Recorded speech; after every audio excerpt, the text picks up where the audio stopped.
Welcome friends. Pull up a chair, get comfortable, and let me tell you a story. It's a story about a place right in the heart of America. A land where two of the continent's biggest rivers come together, where old civilizations once thrived, and where the whole idea of heading west first took hold. This is Missouri, and tonight we are going to wander through its centuries together, taking our time, letting the tale unfold at its own pace. Picture, if you will, a landscape of gentle hills and rich valleys. Imagine rivers so wide they feel like oceans, forests so thick they swallow the horizon, and prairies stretching endlessly under huge skies. This place has been home to countless people across thousands of years. Each generation left its mark, and those marks, layer upon layer, created the Missouri we know today. But to understand this state, we need to go back, way back to a time when the land itself was still waking from an age of ice. Before we start, I'd love to know something. If you actually live in the USA, which state are you listening from, and what time is it right now? Maybe you actually live in Missouri, and the history of your home state means a lot to your life. Maybe you've even found old tools, or heard family stories passed down through the years that tie you more deeply to the land. I'd love to hear your stories in the comments below. So, let's begin where all human stories in this region begin. With the first people who called this place home, who learned its secrets, who shaped their lives around its rivers and seasons. Long before there were borders, before there were states or nations, before anyone had even thought of calling this place Missouri, there were people here. They arrived as the great ice sheets pulled back north, following the animals that kept them alive. Mammoths and mastodons roamed these hills, and the people who hunted them were resourceful, smart, and strong survivors in a world that was always changing. Think about what it must have been like moving through a landscape that was coming out of an ice age. The climate was different then, cooler and wetter. The plants weren't like what we see today. These earliest Missourians didn't have the comfort of staying put. They moved with the seasons out of need, following the herds, camping near water, and shaping tools from stone with amazing skill. Every arrowhead, every scraper, every carefully made piece of bone or antler held knowledge passed down through generations, improved and made better over centuries. Sites dug up across Missouri tell us that these people were here at least 12,000 years ago, maybe longer. They left behind spear points made in a certain way, which we now call Clovis points after the New Mexico spot where they were first found. But Missouri has given up its own treasures near Kimmswick, south of St. Louis. Researchers found Clovis points right alongside mastodon bones, clear proof that these old-time hunters chased the great beasts in this very region. Around 8,000 years ago, during what researchers call the Archaic period, we see signs of people staying put more often. They started coming back to the same campsites year after year, generation after generation. These weren't permanent villages yet, but they were a step in that direction. The rivers, especially the Missouri and the Mississippi, became roads and lifelines, offering a way to travel, food, and fresh water. Life arranged itself around these waterways in ways that would last for thousands of years. As thousands of years passed, the huge animals slowly disappeared. The mammoths and mastodons died out, whether from climate shifts, human hunting, or some mix of reasons we're still trying to figure out. But the people adapted like humans always do. They turned their attention to smaller game: deer, elk, bear, turkey. They learned to use the rivers more effectively, catching fish and freshwater mussels. They gathered nuts, seeds, roots, and berries with more and more know-how, building a deep understanding of which plants were good to eat, which could heal, which could be used for tools or shelter. And complexity is exactly what came next. Communities grew bigger. Social structures became more involved. Trade networks stretched hundreds of miles, bringing in rare materials: copper from the Great Lakes, shells from the Gulf Coast, volcanic glass from the Rockies. People started building earthen mounds, architectural expressions of their beliefs, their social rankings, their tie to the land. Then, roughly 3,000 years ago, something amazing began to happen. People in the river valleys started growing plants, not just picking wild foods, but carefully tending and helping certain species. Sunflowers, goosefoot, marsh elder, squash. These native crops, tamed right here in the eastern woodlands, allowed for more steady food supplies.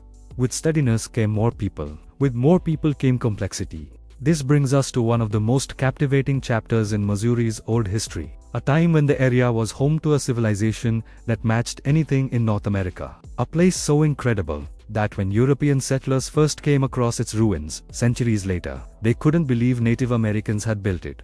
Just across the Mississippi River from where St. Louis stands today, in what is now southwestern Illinois, rose the city of Cahokia. Now I know technically Cahokia isn't in Missouri, but its influence on the Missouri side of the river was so deep, so world-changing that we cannot tell Missouri's story without understanding Cahokia. Besides, the people of Cahokia didn't know about our modern state lines. To them, the whole region was connected, part of a huge cultural world. The most eye-catching things about Cahokia were, and still are, its mounds. More than 120 earthen mounds once shaped the cityscape, though many have been lost to farming and building over the centuries. The biggest, Monk's Mound, is an amazing testament to organized work and building skill. It covers more than 14 acres at its base, and rises in 4 levels to a height of about 100 feet. To put that in perspective, it's the biggest all-time earthen structure in the Americas north of Mexico. Cahokia came to be around 1050 CE, and quickly grew into something never seen before. At its height, somewhere around 1100 CE, between 10 and 20,000 people lived there. Let that sink in for a moment. 20,000 people living in the heart of North America centuries before Columbus.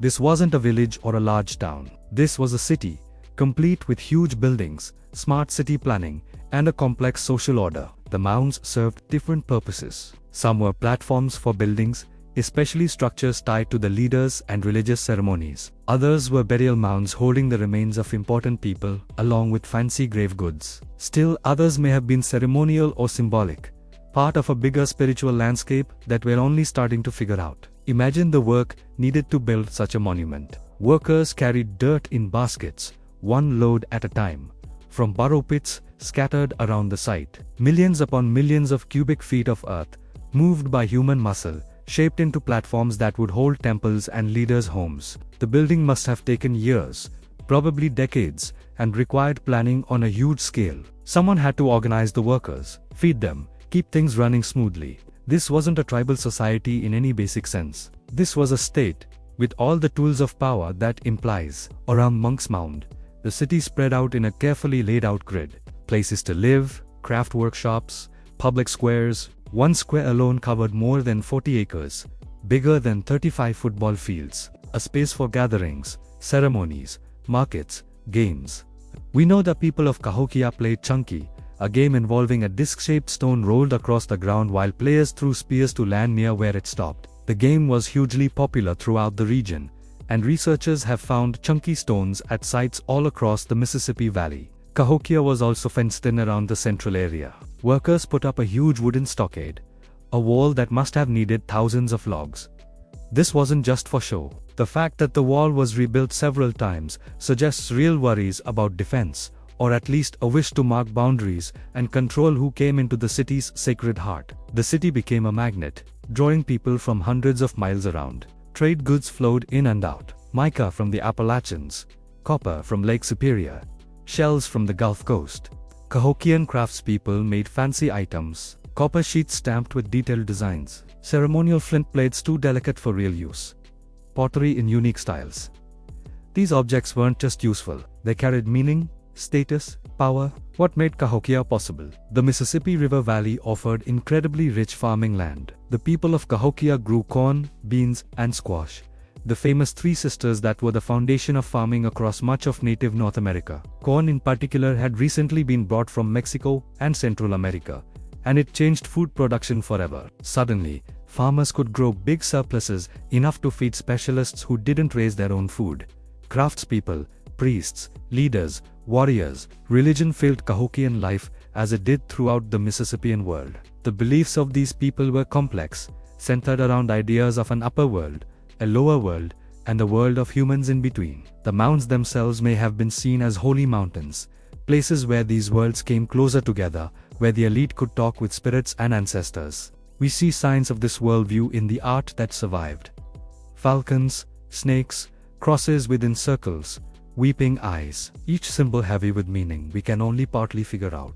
But Cahokia's reach went far beyond its walls. On the Missouri side of the river, smaller mound centers popped up, clearly tied to Cahokia in culture, and probably in politics. Some researchers think Cahokia had direct control over these satellite communities, while others see them as independent groups that took part in a wider Mississippian cultural world. Either way, Missouri's river valleys buzzed with activity during Cahokia's time of greatness. Then, somewhat mysteriously, Cahokia began to fade. By 1200 CE, the population was dropping. By 1350, the great city was mostly left empty. What happened? We don't know for sure. And not knowing is part of what makes it so fascinating.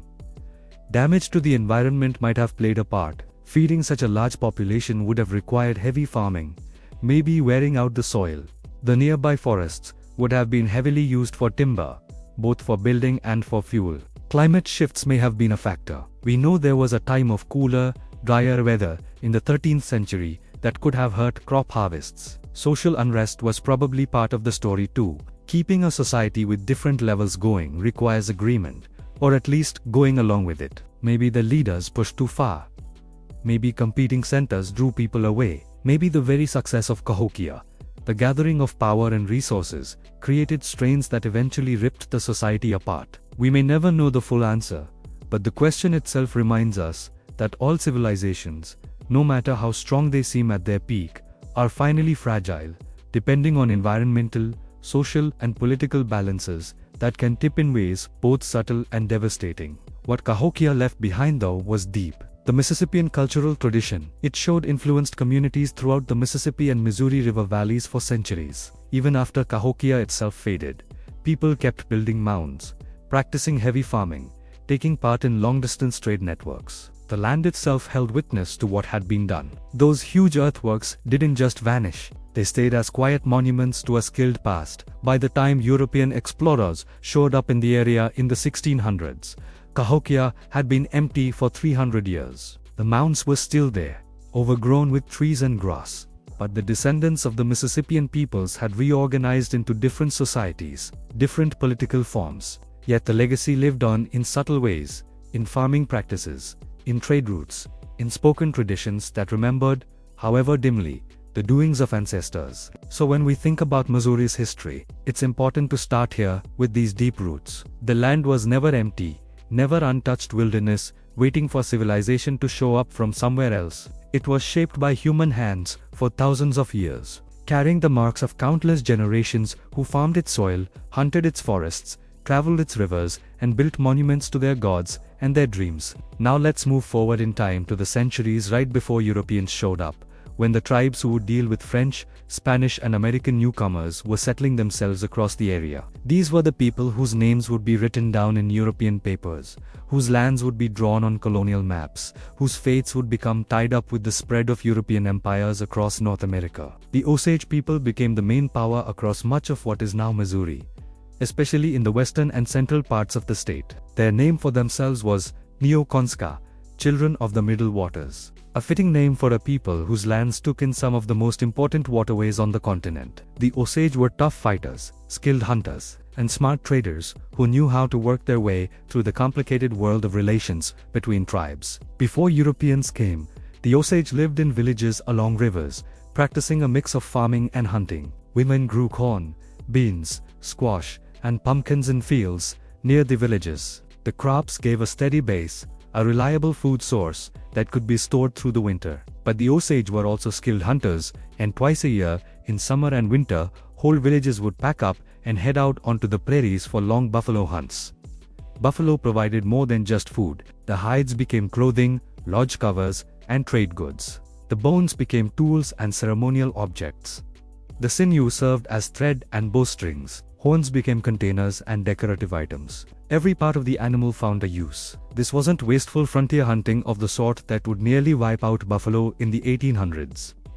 This was sustainable harvesting by people who understood deeply that their survival depended on the health of the herds. These hunts were big undertakings requiring organization, teamwork, and careful planning. Hundreds of people would travel together, families and kin groups moving in a coordinated line across the grasslands. When they found a buffalo herd, hunters would work together in their approach, sometimes using fire to drive the animals, sometimes relying on their knowledge of buffalo behavior to put themselves in the best spot for kills. The take was shared, with meat, hides, and other products handed out according to well-established social rules. Leadership among the Osage was based on both family ties and ability. Chiefs got their position through specific family lines, but they kept their authority through their skill at providing for their people, through their wisdom, through their talent in fighting and diplomacy. A chief who didn't live up to expectations could find his influence fading, his people looking elsewhere for leadership. This made a system that balanced tradition with results,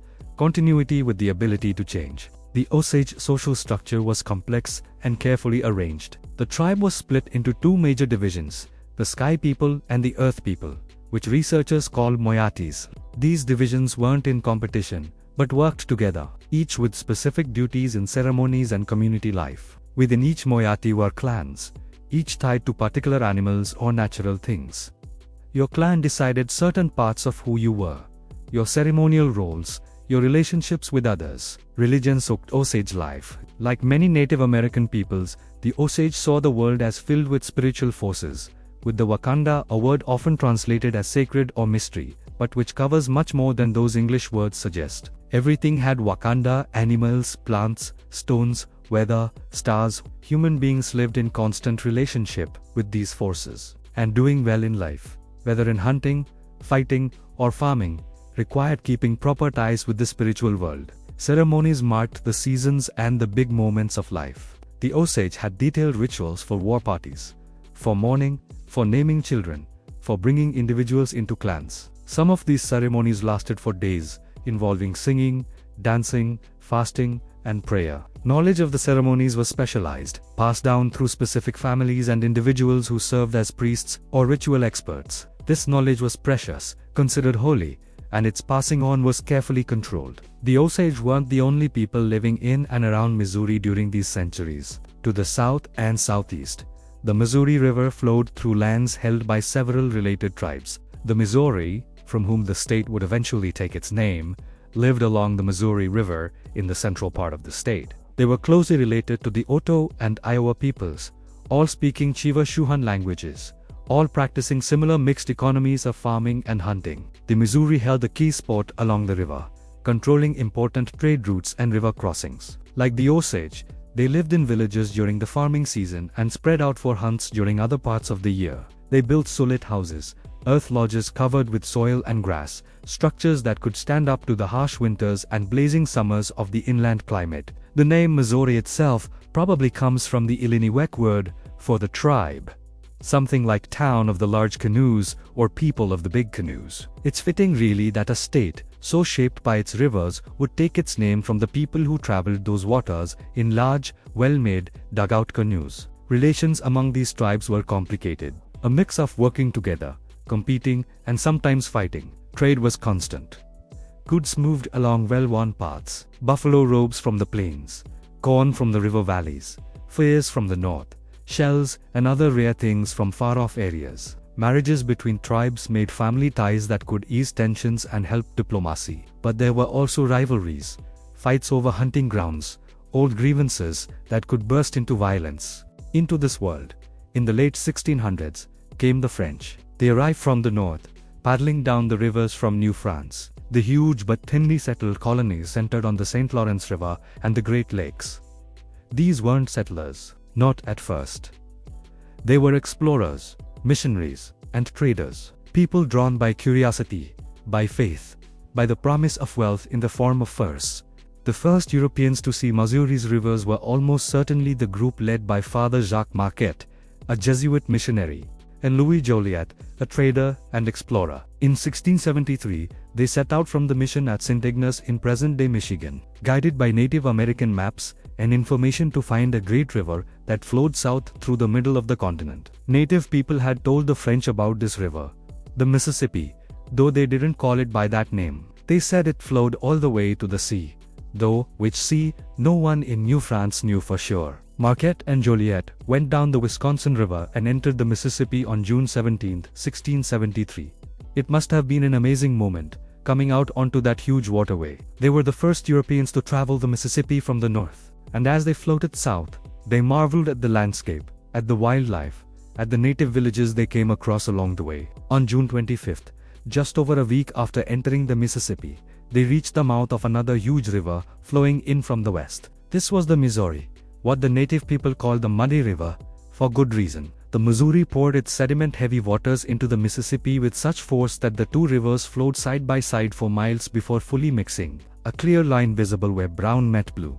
Marquette wrote down his thoughts in his journal. He noted the power of the Missouri's current, the debris it carried, the way it muddied the Mississippi. He had heard from native guides that this river flowed from very far away, from lands unknown to the French. Indeed, the Missouri River system drains much of the Great Plains and the Rocky Mountains, making it one of the longest river systems in the world. But Marquette and Jolliet didn't co-op it. They kept going south, eventually turning back before reaching the Gulf of Mexico. Worried about running into Spanish forces, and satisfied that they had figured out the Mississippi flowed to the Gulf rather than to the Pacific or the Atlantic. Their trip, though short in Missouri terms, opened the way for others. The information they brought back, the maps they drew, the relationships they started, all laid groundwork for future French activity in the area. Over the following decades, more French explorers, missionaries, and traders went into the Mississippi and Missouri valleys. In 1682, Robert Cavalier, Sieur de la Salle, led an expedition down the whole length of the Mississippi to the Gulf of Mexico. On April 9, standing near the mouth of the river, La Salle claimed the entire Mississippi drainage basin for France, naming it Louisiana in honor of King Louis XIV. With that single act, at least in European legal terms, Missouri became part of the French Empire, though of course, the native peoples living there had no knowledge of or interest in such claims. French interest in the area was mostly economic. The fur trade drove expansion. European demand for beaver pelts, used to make fashionable felt hats, was endless. The best furs came from the cold north, where animals grew thick winter coats. But there was money to be made throughout the region. French traders called corrowers, the boys runners of the woods, paddled up rivers, carried boats between watersheds, and built relationships with native trappers and hunters. The French way of settling differed a lot from the English model that ruled the Atlantic coast. The French weren't all that interested in setting up big farming colonies.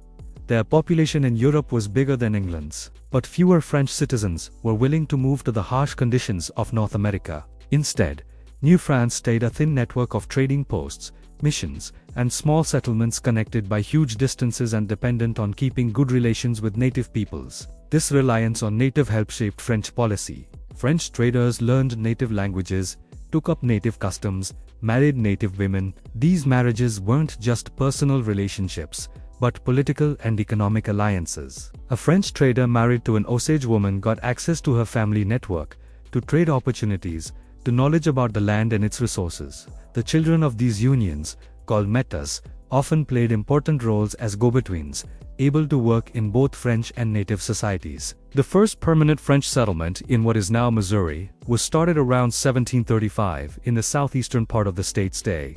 Genevieve began as a farming community, though lead mining also played an important part in its early economy. The location was smart, set on the west bank of the Mississippi with access to rich bottomlands for farming. St. Genevieve's residents were a mixed group. Some were French Canadians who had come south from the Illinois country. Others were French colonists who had arrived directly from France or via Louisiana. There were also enslaved Africans, a grim reminder that slavery existed in French Louisiana just as it did in the English colonies to the east. And there were people of mixed ancestry, showing the intermarriages between French settlers and native peoples. The town developed a unique building style with upright log construction and wide porches, suited to the hot summers and flood-prone location. Houses sat close together in a village plan typical of French Canada. Unlike the scattered farms favored by English colonists, common fields surrounded the village, split into long strips that each family worked. It was a medieval system moved to the edge of the frontier, and it worked fairly well for several generations. Lead mining turned out to be profitable.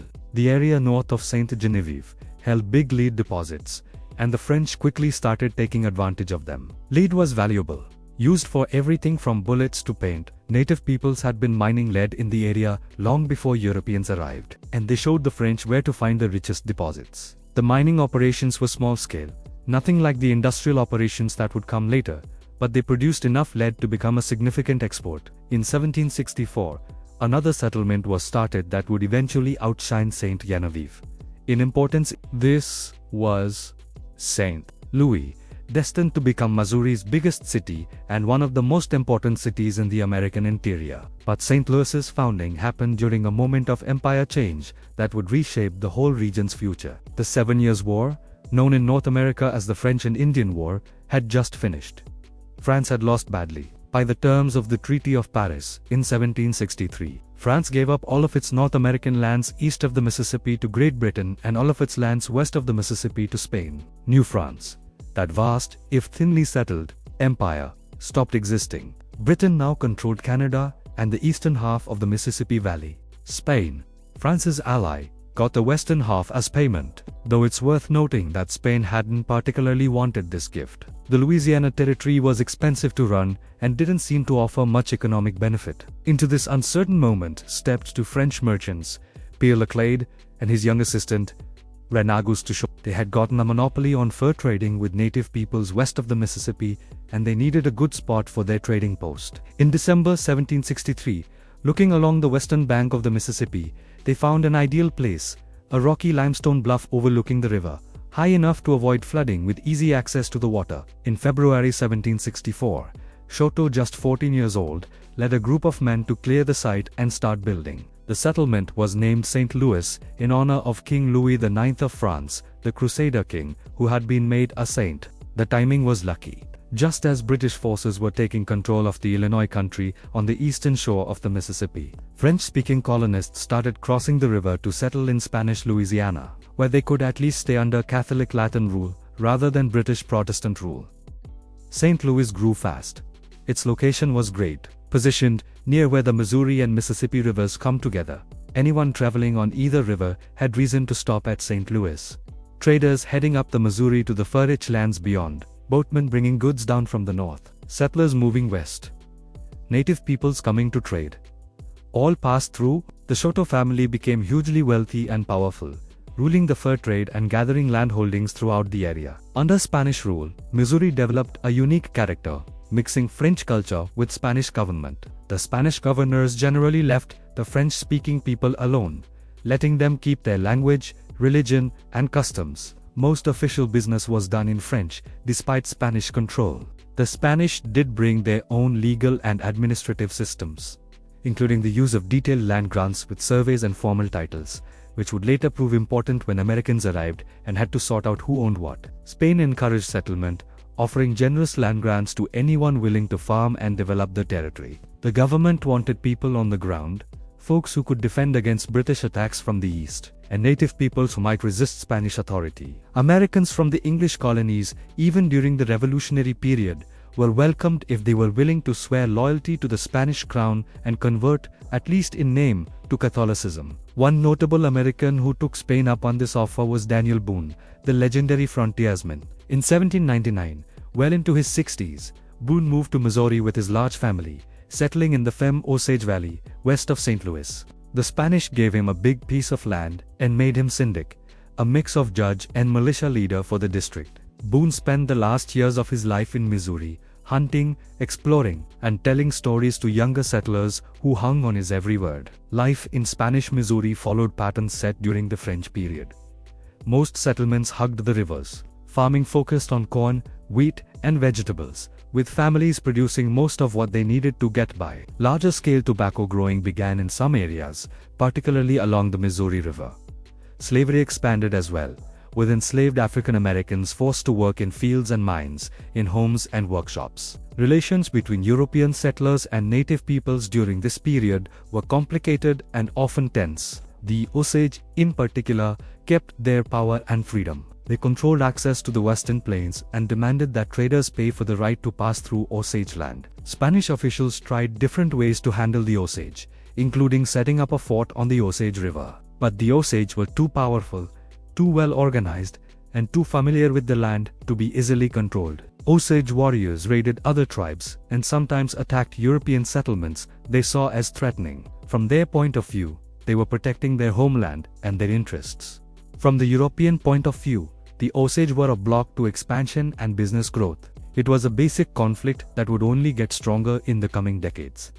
The lead mining operations kept growing. By the late 1700s, Moses Austin, an American businessman, set up a major mining operation near the town that would eventually bear his name. Austin brought with him mining know-how, and a workforce that included both free and enslaved workers. His son Stephen F. Austin would later become famous for a different settlement project, starting American colonies in Mexican Texas. But the family's American story began in Spanish Missouri. Meanwhile, big events were happening in the wider world that would once again change Missouri's status and future. In Europe, Napoleon Bonaparte had risen to power in France following the chaos of the French Revolution. Among his dreams was the bringing back of a French empire in North America. In 1800, through the secret Treaty of San Ildefonso, Spain agreed to give back the Louisiana territory to France. For the next several years, Louisiana existed in a kind of legal limbo, still run by Spain, but owned by France.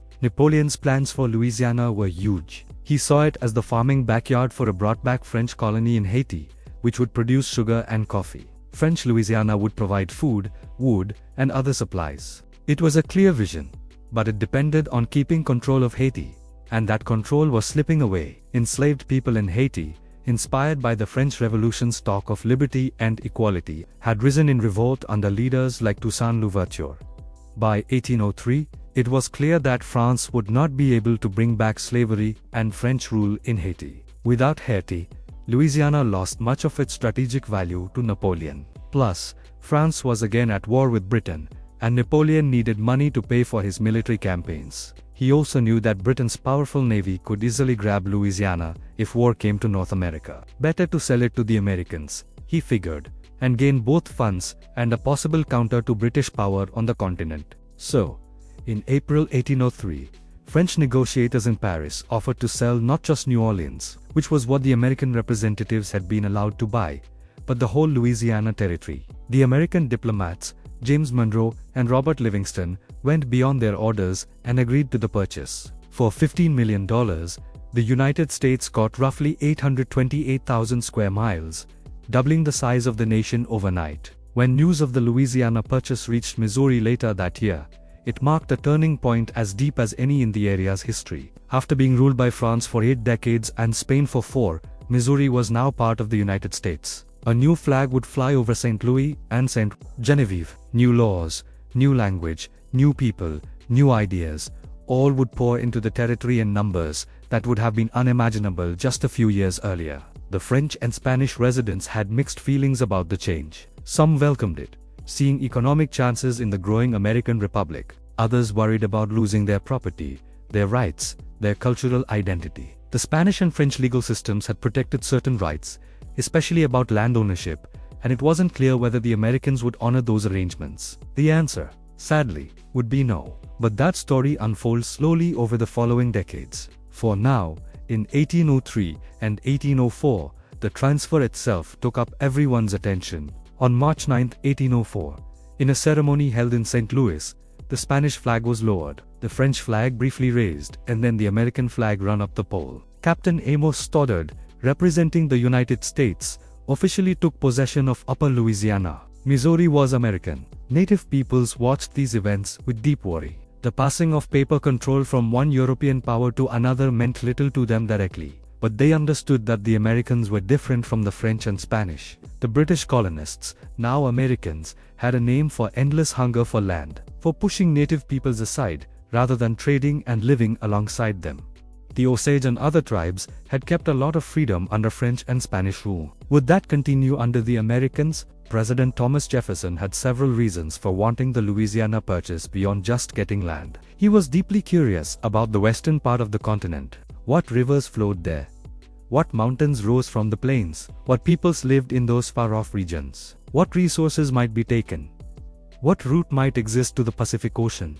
Jefferson was a man of the Enlightenment, passionate about knowledge, and he saw the Louisiana Purchase as a chance to answer these questions. Even before the purchase was finished, Jefferson had been planning an expedition to explore the western territories. Now that Louisiana belonged to the United States, such an expedition became a matter of national interest and priority. Jefferson picked his personal secretary Meriwether Lewis to lead the expedition. Lewis in turn chose William Clark, a veteran military officer and younger brother of Revolutionary War hero George Rogers Clark, to serve as co-commander. The expedition, officially called the Corps of Discovery, but known to history as the Lewis and Clark Expedition, spent the winter of 1803 to 1804 at Camp Dubois on the Illinois side of the Mississippi, just across from the mouth of the Missouri River.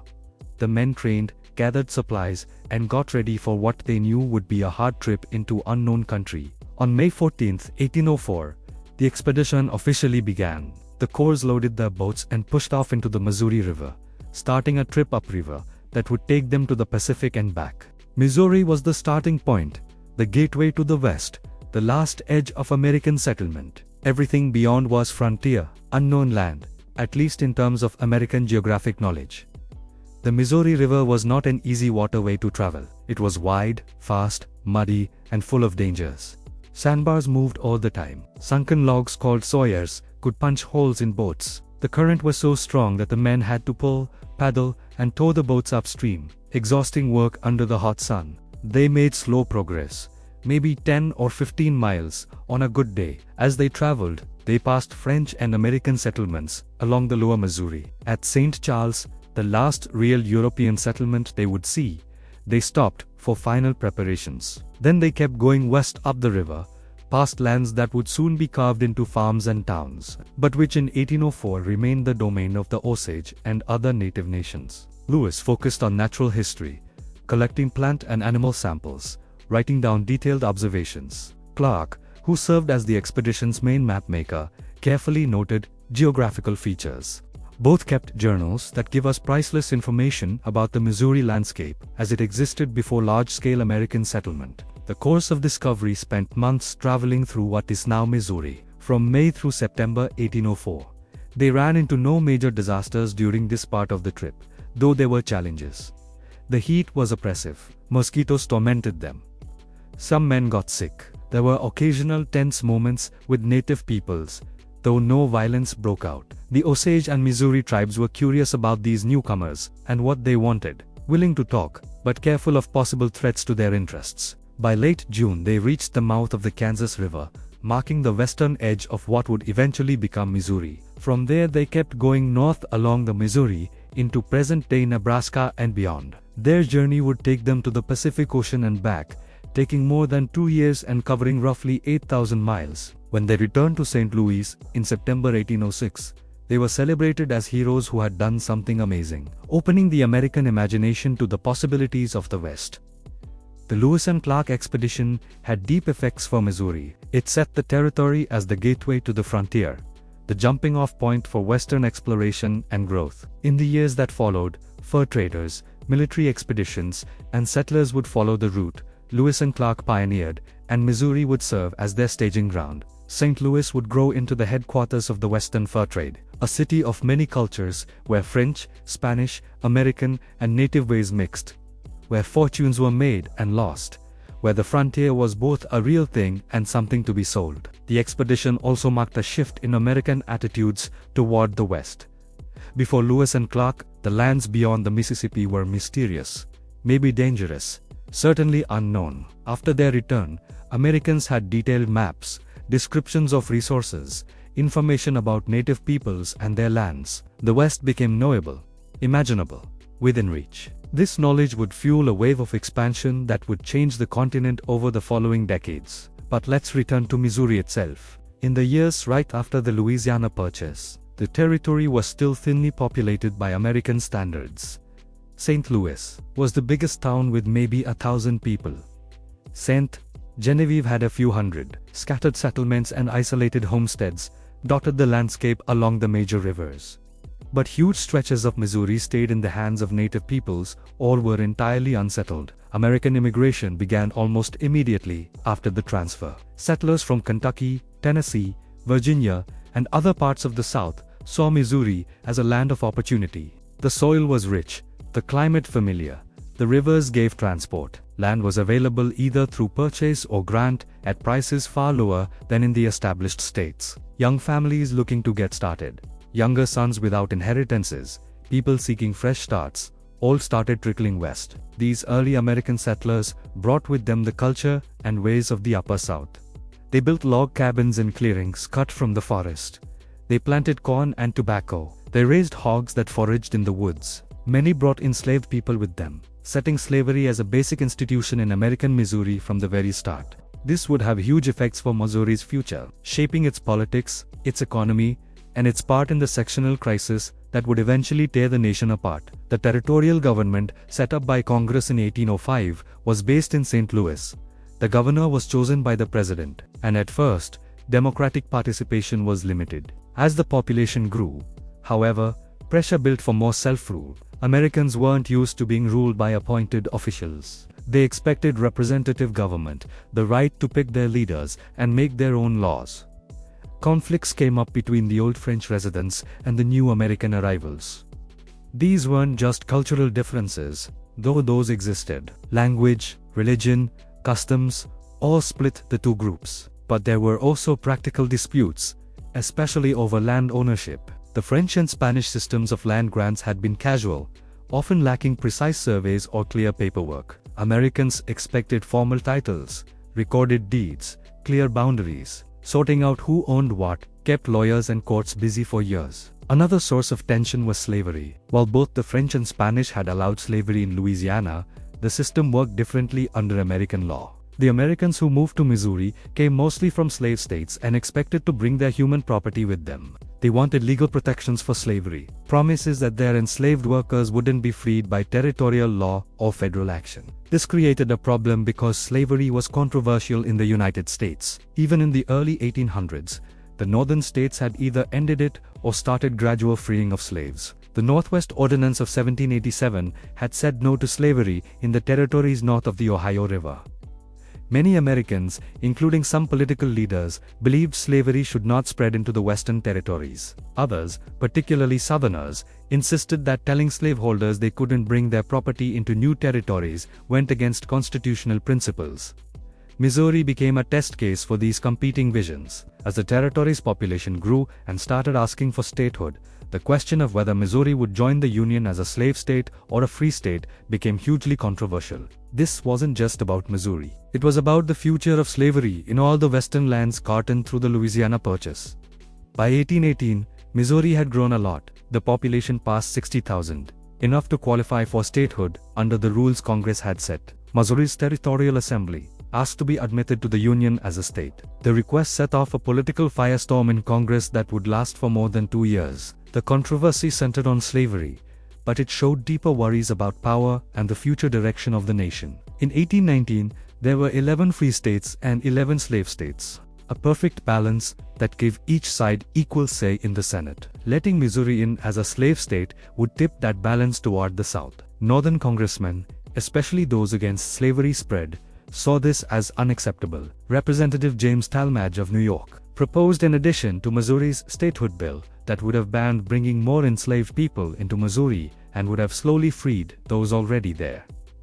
Southern congressmen reacted with fury. They saw this as an attack on their rights, an attempt by the North to lay down rules for the South. Debates in Congress got heated, sometimes poisonous. Representatives and senators accused each other of betraying the Constitution, of threatening the Union, of pushing the nation toward civil war. Thomas Jefferson, retired at Monticello, but still following political events closely, said the Missouri controversy alarmed him like a fire bell in the night. He understood that the debate showed a basic split in the nation, one that could not easily be fixed. The question of slavery in the territories threatened to break the Union, and if that happened, Jefferson feared, disaster would follow. The crisis was finally settled through a series of compromises worked out in 1820 and finished in 1821. Maine, which had been part of Massachusetts, was asking for statehood at the same time as Missouri. Maine would come in as a free state, Missouri as a slave state, keeping the balance. Additionally, Congress agreed that in the remaining Louisiana Purchase lands north of 36 degrees 30 latitude, except for Missouri itself, slavery would be banned. South of that line, slavery would be allowed. This deal, known as the Missouri Compromise, seemed to settle the question. Missouri would join the Union as a slave state, but slavery spread would be limited in the rest of the Louisiana lands. Both sides could claim partial victory, but the compromise satisfied no one completely, and many observers knew that it only put off a sure-to-come fight over slavery's future. Missouri officially became the 24th state on August 10, 1821. The new state's constitution protected slavery and actually had rules that would have kept free black people from coming into Missouri. This last rule caused new problems as it seemed to break the Constitution's promise that citizens of one state could travel freely to other states. Eventually, Missouri agreed to wording saying that nothing in its constitution would be taken to deny federal constitutional rights, though this satisfied few people and would remain a point of argument. Statehood marked the start of a new time for Missouri. The state now had full say in Congress, 2 senators, and a number of representatives based on population. Missourians could run their own government, write their own laws, control their own affairs within the limits set by the federal constitution. The population kept growing fast, drawn by the promise of land and opportunity. The 1820s and 1830s were decades of growth and development. Settlers pushed into every corner of the state, starting farms, mills, and towns. The rivers stayed the main roads, with steamboats increasingly replacing earlier forms of water travel. The arrival of steamboat technology in the 1810s changed river trade completely. These powerful boats could go upstream against the current, making round trips possible and worthwhile. Suddenly, goods could move faster and more reliably between St. Louis and upstream communities. Steamboats were marvels of their time, floating palaces powered by steam engines that drove big paddle wheels.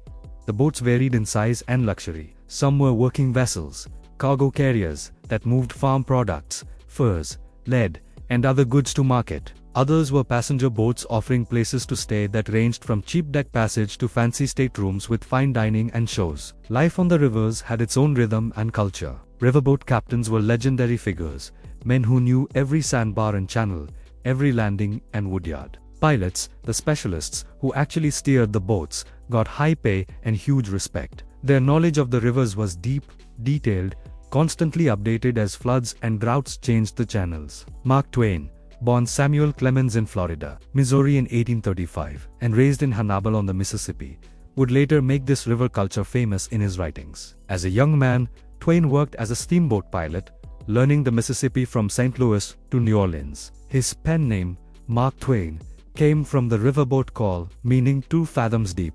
Safe water. His novels, especially Life on the Mississippi and The Adventures of Huckleberry Finn, captured the energy, the danger, and the moral complexity of pre-Civil War Missouri and the wider river world. Hannibal itself was typical of the river towns that grew along Missouri's waterways during this period. Started in 1819, it grew as a shipping point for farm products from the surrounding countryside. By the 1840s, it was a busy town with warehouses, stores, churches, and homes. Young Sam Clemens roamed its streets and the riverfront, taking in the sights and sounds that would later show up in his fiction. But river trade, as vital as it was, had limits. Rivers didn't go everywhere. The Missouri and Mississippi gave north-south transport, and their branches stretched the network some, but much of the state stayed hard to reach. Roads were poor, little more than muddy tracks that became impossible in wet weather. Moving goods by wagon was slow and costly. Missouri needed better transport if it was going to reach its economic potential.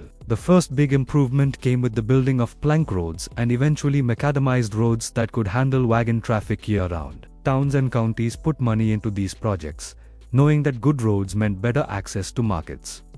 St. Louis, as the state's business center, benefited from roads that connected it to the interior, letting farmers and merchants bring their goods to the city for shipment downriver.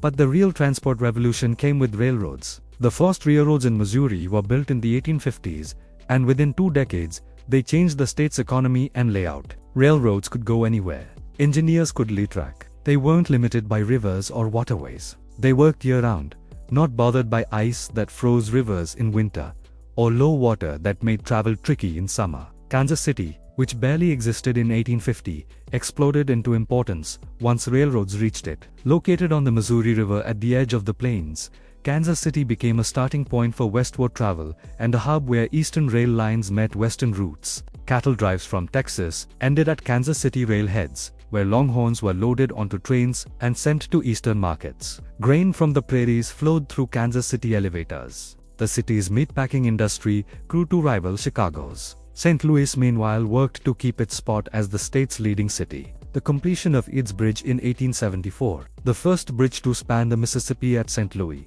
was a triumph of engineering and a vital link that let railroad traffic flow easily between the east and the west. The bridge, designed by James Buchanan Eads, was a marvel. 3 steel arches, each more than 500 feet long, carrying both rail and road traffic high above the river. Agriculture stayed the base of Missouri's economy throughout the 1800s.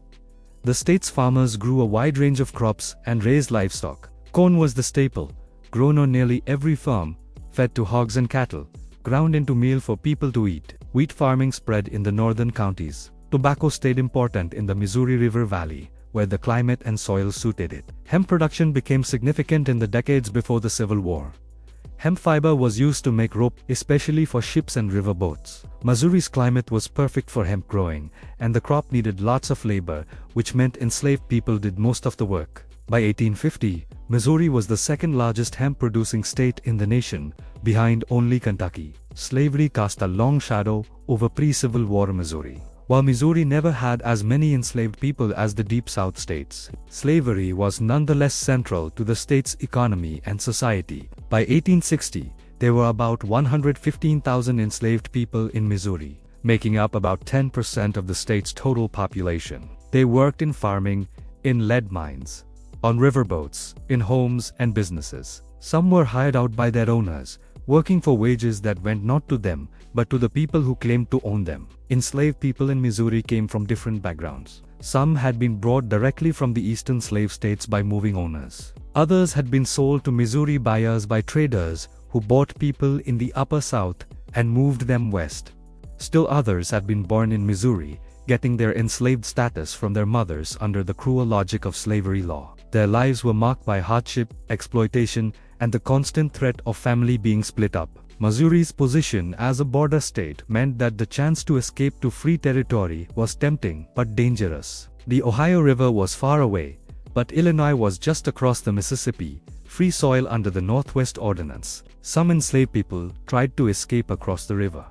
Others tried to reach Iowa or Kansas. Most who tried were caught, facing punishment that could be severe. But some made it, finding freedom and new lives in the North. Free black people also lived in Missouri, though the numbers were small and their legal positions shaky. Missouri law limited their rights severely. They could not vote, could not speak up against white people in court, could not go to school with white children. Some had bought their freedom or had been freed by owners. Others had moved from other states. Despite Missouri's attempts to ban free black immigration, they formed small communities, particularly in St. Louis, where they built churches, businesses, and groups to help each other. The presence of slavery made Missouri a southern state in culture and politics. Despite its geographical spot, most white Missourians who thought about slavery at all defended it. Some enthusiastically, others practically. They saw it as vital to the state's economy. Or they believed the racist ideas that justified treating human beings as property. Even many white Missourians who didn't own enslaved people supported the system, fearing economic competition from free black labor or believing in white superiority. But Missouri was also culturally mixed in ways that made it different from the Deep South. German immigrants started arriving in large numbers in the 1830s and especially in the 1840s, fleeing political unrest and hard times in Europe. Many were liberals who had supported the failed revolutions of 1848 and had to flee when conservative forces regained power. These 48ers brought with them opposition to slavery and aristocracy, support for Republican government, and individual freedom. German communities formed in St. Louis and in rural areas, especially in counties along the Missouri River west of St. Louis. They started German-language newspapers, churches, schools, and social clubs. They kept their language and many of their customs while also taking on American identity. Their presence added another layer to Missouri's cultural complexity. Irish immigrants also arrived in large numbers, particularly in the 1840s, during and after the Great Famine. They tended to settle in cities, working in construction, on the docks, and in various trades. Irish Catholics faced prejudice from Protestant Americans, but they kept going, building parishes and communities that would stay strong for generations. This cultural mix created tensions, but also a cosmopolitan feel, especially in St. Louis. They pushed for government regulation of business, better working conditions, public health steps, school improvements, and political changes to cut corruption and increase democracy. Missouri took on several progressive measures. In 1908, the state set child labor laws limiting the hours children could work and the conditions under which they could be employed. Workers' compensation laws followed, giving some protection for hurt workers. Women's groups organized to push for changes in education, public health, and morality. The Women's Christian Temperance Union campaigned against alcohol, seeing it as a source of domestic violence and poverty. The question of women's voting rights split Missourians. Some believed women should have the right to vote, arguing it was a matter of fairness and democracy. Others opposed it, claiming women's proper place was the home, not politics. After years of organizing and activism by suffragists, Missouri men voted on the issue in 1914. The measure failed, but by a fairly close margin, suggesting growing support for women's political rights. Missouri would eventually let women vote in presidential elections in 1919, just before the 19th Amendment made women's voting nationwide in 1920. World War I disrupted Missouri, as it did the whole nation. When the United States entered the war in April 1917, Missouri got ready. Young men signed up for the draft, and many volunteered. Training camps were set up, including one at Fort Leonard Wood in the Ozarks. Factories switched to war production, making weapons, uniforms, and equipment. Farmers grew more to feed not just America but its allies overseas. The war effort asked for unity and sacrifice, but it also created tensions. Missouri's large German-American population faced suspicion and sometimes open hostility. German-language newspapers were shut down. German-language teaching in schools was banned. People with German names faced prejudice and pressure to prove their loyalty. Some went so far as to change their last names to sound more English. This anti-German hysteria was part of a wider wartime intolerance that also targeted pacifists, socialists, and anyone who questioned the war effort. More than 150,000 Missourians served in the armed forces during World War I. They fought in France, living through the horrors of trench warfare, poison gas, and machine guns. Thousands died. Many more were wounded. The armistice in November 1918 brought relief and celebration, though the Spanish flu that swept the world that same year killed more Americans than the war itself did. Missouri communities were devastated by the flu, which hit young adults especially hard. The 1920s brought wealth to many Americans, though not all shared equally. In the good times, Missouri City has boomed. St. Louis and Kansas City both grew a lot. New technologies, especially the car and the radio, changed daily life. Cars meant people could live farther from work, pushing suburban growth. Radios brought fun and news into homes, creating a more connected national culture. Kansas City became famous, or maybe infamous, for its nightlife and jazz music during the 1920s and 1930s. Under the political machine of Tom Pendergast, the city developed a name for wide-open vice. Gambling, prostitution, and illegal alcohol during Prohibition were all available in Kansas City with little interference from law enforcement. Pendergast controlled city and county politics through a mix of favors, voter fraud, and intimidation. His organization gave services to voters, especially poor and working-class ones, making sure they stayed loyal. But Pendergast's Kansas City also fed an amazing musical culture. Jazz thrived in the city's nightclubs and dance halls. Musicians could find steady work, and the competitive atmosphere pushed them to try new things and get better. Count Basie, Charlie Parker, Mary Lou Williams, and many others either came from Kansas City or developed their sound there. Kansas City jazz had a unique style, bluesy and riff-based, with a strong beat that made people want to dance. The 18th and Vine district, centered around 18th and Vine streets, became the heart of Kansas City's black cultural life. Jazz clubs, restaurants, hotels, and businesses created a lively community where African Americans could enjoy entertainment in spaces they controlled. While segregation limited where black people could go and what they could do in much of Kansas City, the 18th and Vine district offered a degree of freedom and creativity. Of course, not everyone approved of Kansas City's loose atmosphere. Reformers and religious leaders spoke out against the gambling and illegal drinking. Federal authorities eventually went after the Pendergast machine for tax evasion and vote fraud. Tom Pendergast was found guilty in 1939 and sent to prison, marking the end of his political rule. Kansas City would clean up its image some, though the legacy of that time, especially the jazz, remained a source of pride. The wealth of the 1920s came to a crashing halt with the stock market collapse in October 1929 and the following Great Depression. Missouri, like the rest of the nation, suffered enormously. Banks failed, wiping out people's savings. Businesses closed. Unemployment shot up. Farmers, already struggling with low prices throughout the 1920s, faced complete disaster as crop prices fell further. The Depression's impact on rural Missouri was especially severe. Farms that had been barely profitable became impossible to keep. Families lost their land to foreclosure. Some gave up their farms and moved to cities, hoping to find work, only to find that city unemployment was just as bad. Others stayed on their land, trying to survive through growing their own food, trading, and helping each other within communities. The Dust Bowl, though centered in the southern plains, affected parts of Missouri as well. Years of drought mixed with farming practices that had stripped away protective grasslands led to terrible soil erosion. Dust storms, while not as bad in Missouri as in Oklahoma or Kansas, still happened, darkening the sky and burying crops. Farmers watched helplessly as their topsoil blew away, taking with it their livelihoods and their hopes. Urban Missouri suffered, too, in St. Louis and Kansas City.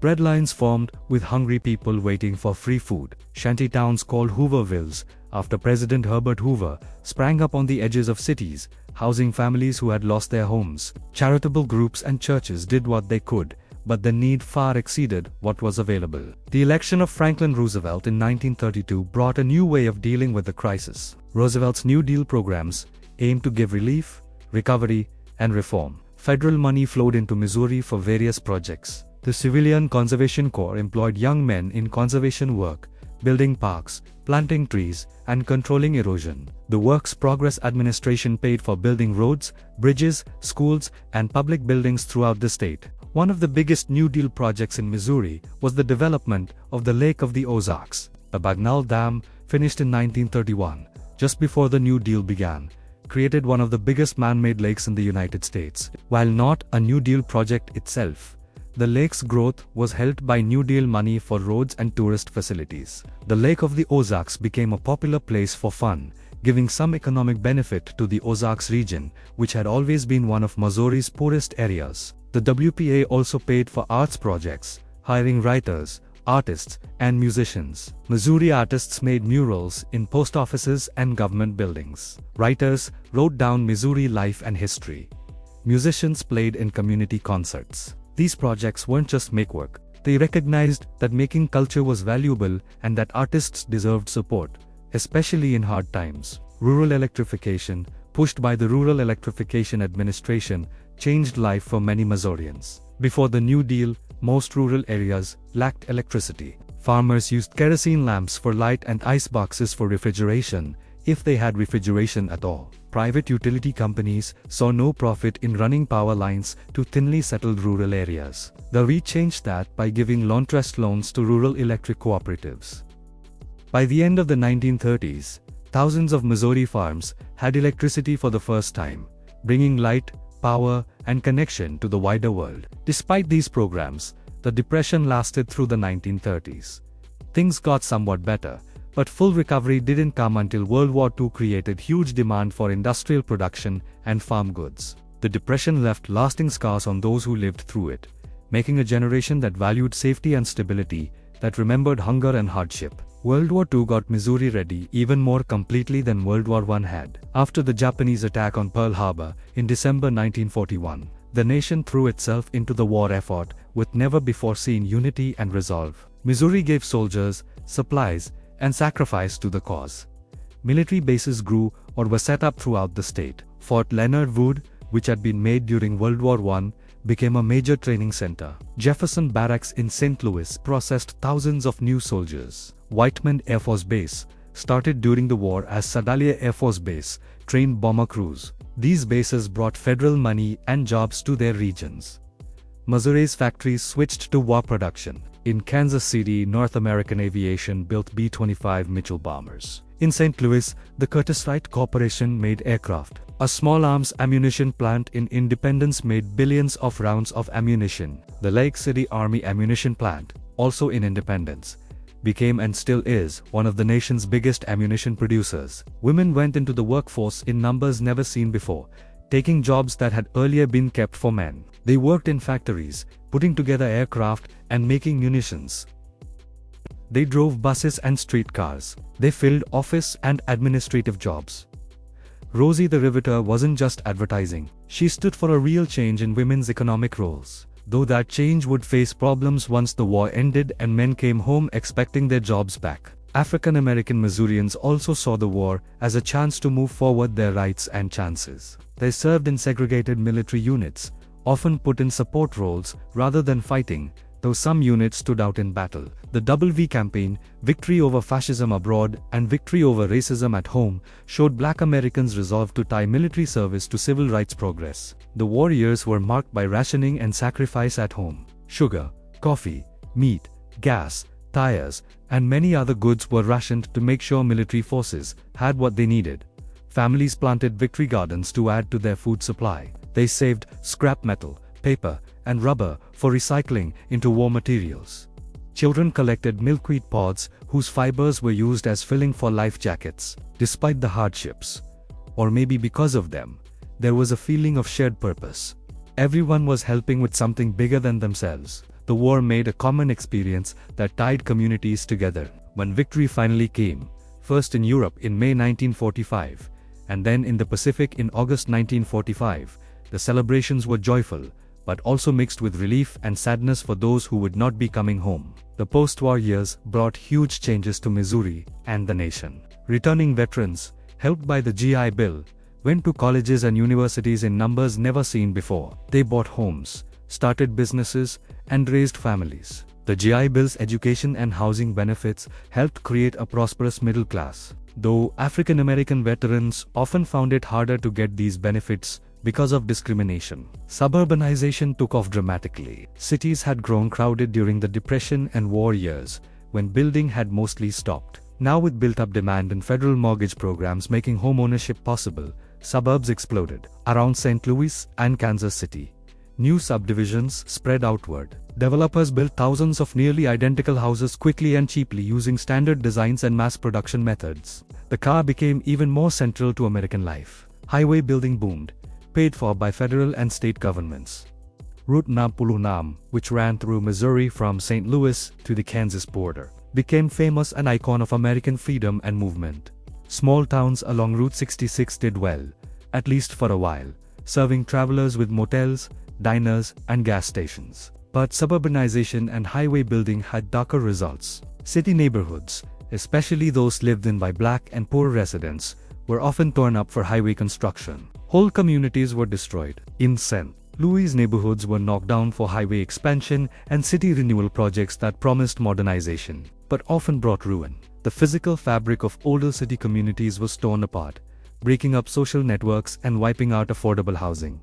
White flight made these problems worse. As suburbs grew, white families left cities for newer housing and better schools. They were running from perceived city problems, but they were also often clearly running from racial mixing. Real estate practices like redlining and restrictive promises had kept Black residents confined to certain neighborhoods. When those barriers started to fall, many white residents moved to suburbs where they could keep racial separation. This pattern left cities with shrinking tax money just as they faced growing needs. Schools in Black neighborhoods were underfunded. Roads and other structures fell apart. Services got worse. The cycle of city decay that would trouble many American cities for decades was starting. Missouri's African American community got organized to fight segregation and discrimination. The civil rights movement in Missouri had deep roots going back to the 1800s, but it got new energy after World War II. Black veterans, having fought for democracy abroad, were determined to get it at home. They refused to accept second-class citizenship any longer. St. Louis became an important place for civil rights action. The city's Black community organized boycotts, protests, and legal challenges to segregation. In 1949, Black residents started a campaign to mix the city's public swimming pools, which had been segregated. When the city refused, the NAACP sued. Rather than mix, the city closed many of its pools. A mean response that took away everyone's access rather than allow integration. Schools were another major battleground. Missouri law had long required separate schools for Black and white children. The separate schools for Black children were always worse with older buildings, fewer supplies, and less money spent per student. In 1954, the Supreme Court's Brown v. Board of Education decision said school segregation was against the Constitution. Missouri, as a border state, began slow desegregation, but the process was slow and met resistance in many communities. Kansas City mixed its schools, starting in 1955. fairly quickly compared to some districts. St. Louis took longer, with full mixing not achieved until court orders forced it in the 1980s. Rural districts varied widely, some mixed without major trouble, others resisted for years. White parents in some areas started private academies to avoid sending their children to mixed schools. Segregation in public places also faced challenges. Restaurants, hotels, theaters, and other businesses throughout Missouri refused service to black customers or kept them in inferior sections. Civil rights activists organized sit-ins and protests. In 1961, students from Lincoln University held sit-ins at segregated lunch counters in Jefferson City, the state capital. They were arrested, but their actions drew attention to the injustice and built energy for change. The National Civil Rights Act of 1964 and Voting Rights Act of 1965 brought federal power behind the movement, banning discrimination and protecting voting rights. But legal changes didn't instantly change lived reality. Discrimination continued in jobs, housing, and education, often in sneaky forms that were harder to challenge legally. Missouri also went through the tensions and conflicts that marked the late 1960s. The Vietnam War split the nation, and Missouri was no different. Young people protested the war on college campuses, especially at the University of Missouri in Columbia and Washington University in St. Louis. Some refused to serve, risking prosecution. Others served but questioned the war's purpose and rightness. Veterans came home to a divided country, sometimes facing hostility from anti-war activists, a painful contrast to the heroes welcome their fathers had gotten after World War II. City unrest broke out in the late 1960s, as it did in cities across America. In Kansas City, in 1968, following the killing of Dr. Martin Luther King Jr., riots broke out. Buildings were burned, stores were looted, and police fought with protesters. The violence showed deep frustration with ongoing poverty, discrimination, and police violence. Similar unrest happened in other Missouri cities. The riots scared many white Americans and gave fuel to those who opposed civil rights activism, but they also forced attention to conditions in black neighborhoods that had been ignored for too long. The environmental movement also came up during this time, though it took longer to build significant energy in Missouri. The state's rivers, especially the Mississippi and Missouri, had long been treated as dumping grounds for industrial and farm waste. Air quality in industrial areas was poor. Strip mining scarred the landscape. Growing awareness of environmental harm led to new rules and the creation of state environmental agencies. The 1970s brought economic challenges. The oil crisis of 1973, caused by an Arab oil embargo, sent gas prices soaring and created long lines at gas stations. The American economy, which had grown steadily since World War II, sputtered. Inflation mixed with unemployment to create stagflation, a situation economists had thought impossible. Manufacturing jobs, which had given middle-class incomes to generations of Missourians, started disappearing as companies moved production overseas or automated their factories. Farming also faced problems. The 1970s began with high grain prices, pushing farmers to grow more and borrow money to buy more land and equipment. But by the early 1980s, prices had crashed. Many farmers found themselves deep in debt, unable to make their loan payments. Farm takeovers devastated rural communities. Family farms that had been in the same hands for generations were sold at auction. It had been a slave state and a union state. It had been frontier and gateway, farm and factory, river and railroad. Missouri had produced both great wins and terrible wrongs. It had given the nation presidents and outlaws, musicians and writers, new ideas and scandals. Its people had shown both amazing strength and troubling narrowness. To understand Missouri was to deal with contradictions, to know that places, like people, contain multitudes. As we move through these early decades of the 21st century, Missouri keeps changing. The state's challenges are real and big: economic inequality, racial injustice, crumbling structures, environmental harm, political division. Yet, Missouri also has major strengths: its central location, its natural resources, its schools, its cultural energy, and maybe most importantly, its people.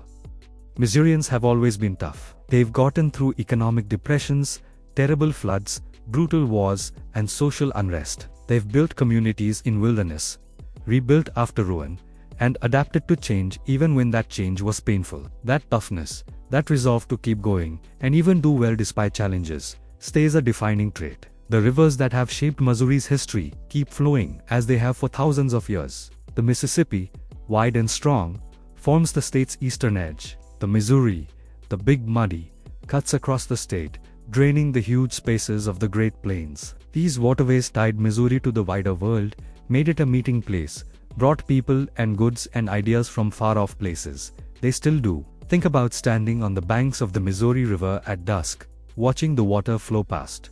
The same river that Lewis and Clark traveled, that steamboats churned through, that native peoples knew deeply. The river changes always, cutting new paths, dropping sediment, changing its banks. Yet, it stays itself.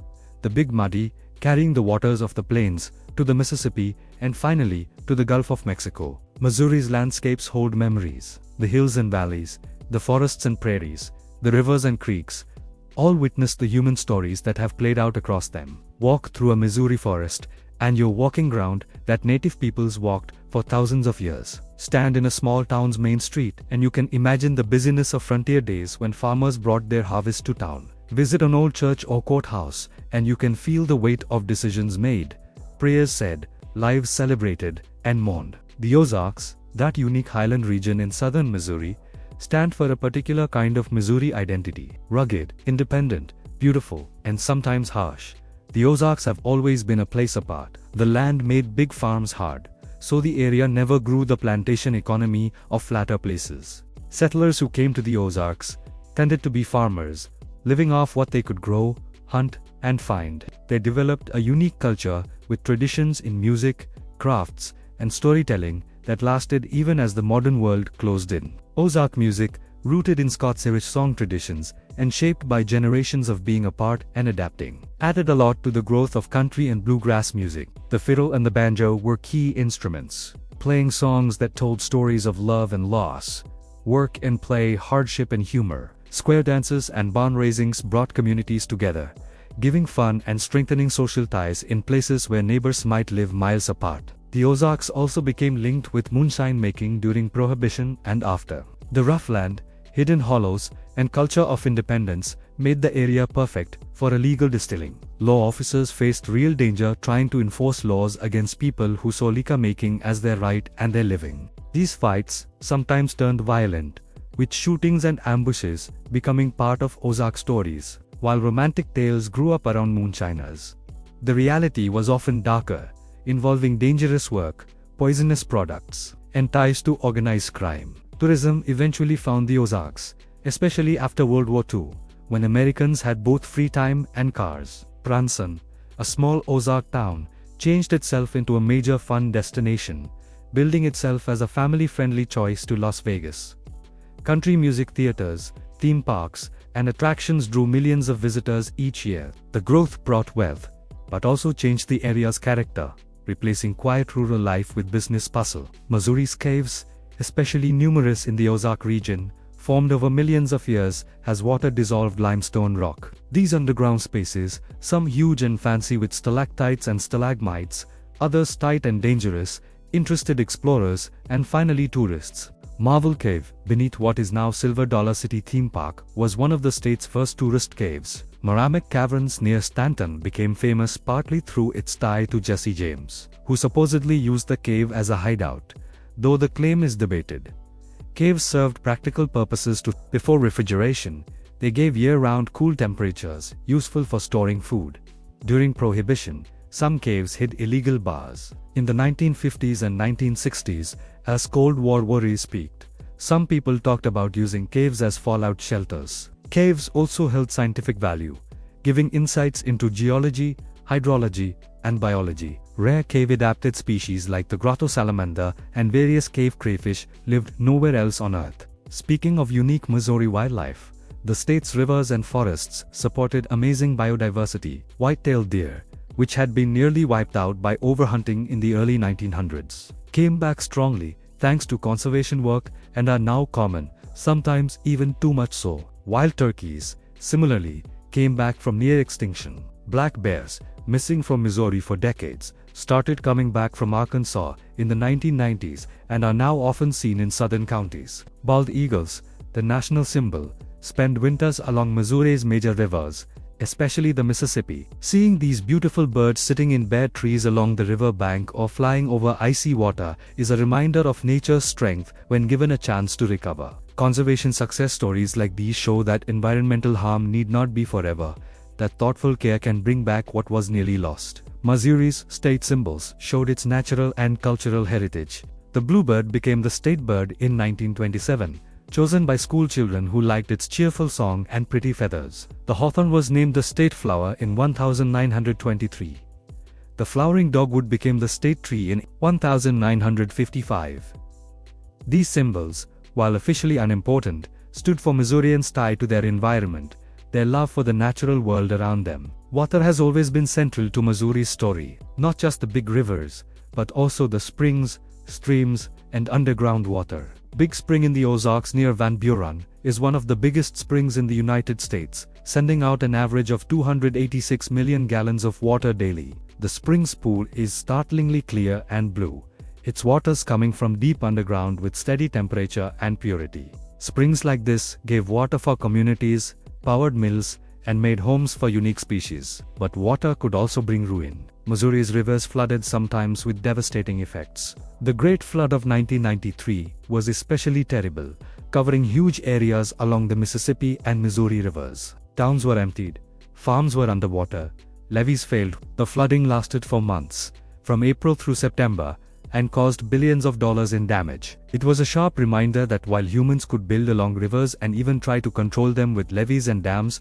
finally the rivers stayed powerful natural forces. The 1993 flood started debates about flood control plans. Should levees be rebuilt and made stronger? Or should floodplains be returned to their natural job of soaking up extra water? Some communities chose not to rebuild in flood-prone areas, moving to higher ground instead. Others strengthened their defenses and rebuilt. The questions had no easy answers, involving trade-offs between protecting property and structures versus accepting the river's power and bringing back natural flood control. Missouri's relationship with the environment showed wider American tensions between use and protection, between economic growth and environmental care. The state had a mixed record. Strip mining had scarred landscapes. Factory pollution had hurt rivers and air quality. Farm runoff added to water quality problems. Yet, Missouri also had a tradition of conservation, from early efforts to protect forests to modern efforts to bring back prairies and wetlands. The Conservation Department, set up in 1936, and later renamed the Department of Conservation, managed the state's wildlife and natural resources. Paid for by sales taxes and hunting and fishing licenses rather than general tax money, the department kept a degree of freedom from political pressures. It managed wildlife numbers, ran conservation areas open to public use, and did education programs. Missouri's conservation areas, scattered throughout the state, gave Missourians access to nature for hunting, fishing, hiking, and wildlife watching. Prairie restoration became an important conservation goal. Missouri had once held millions of acres of tallgrass prairie, but by the late 1900s, less than 1% remained. The rich prairie soils had been too valuable for farming to leave unplowed. But conservationists knew that prairies supported unique ecosystems, with specialized plants and animals found nowhere else. Small prairie leftovers were protected, and efforts began to bring back prairie on suitable sites. Walking through a restored prairie in summer is an experience that ties you to Missouri's pre-settlement past. Grasses taller than your head sway in the wind.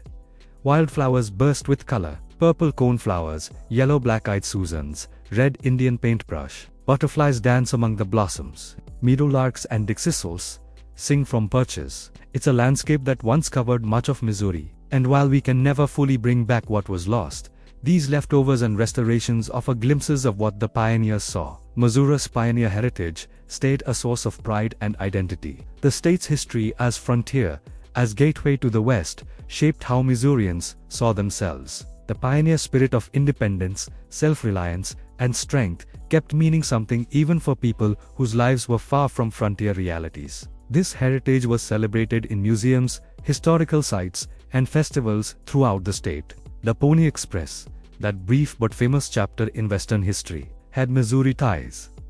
St. Joseph in northwest Missouri was the eastern end of the Pony Express when it started in April 1860.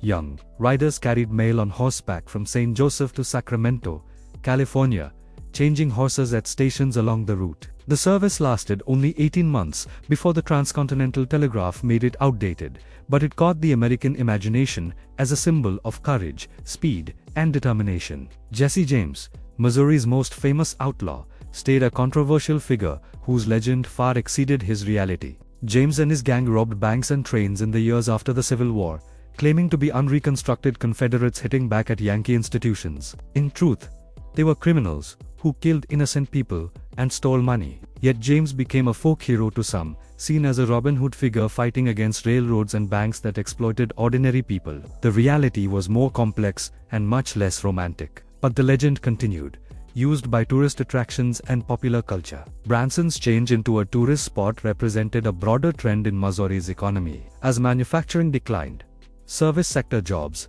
including tourism, became more important.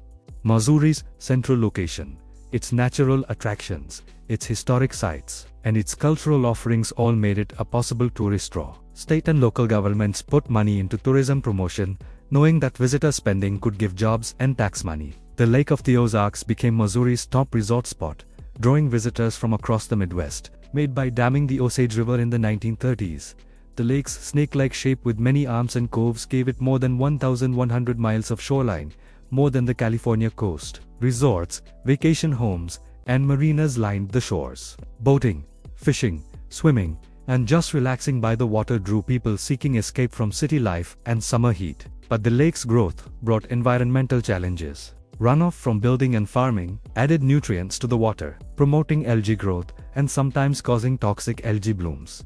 Shoreline erosion from both wakes harmed water quality and destroyed habitat. Balancing growth and economic gains with environmental protection required ongoing effort and rules, not always successful. Missouri's wine industry, which had deep historical roots, had a rebirth in the late 1900s.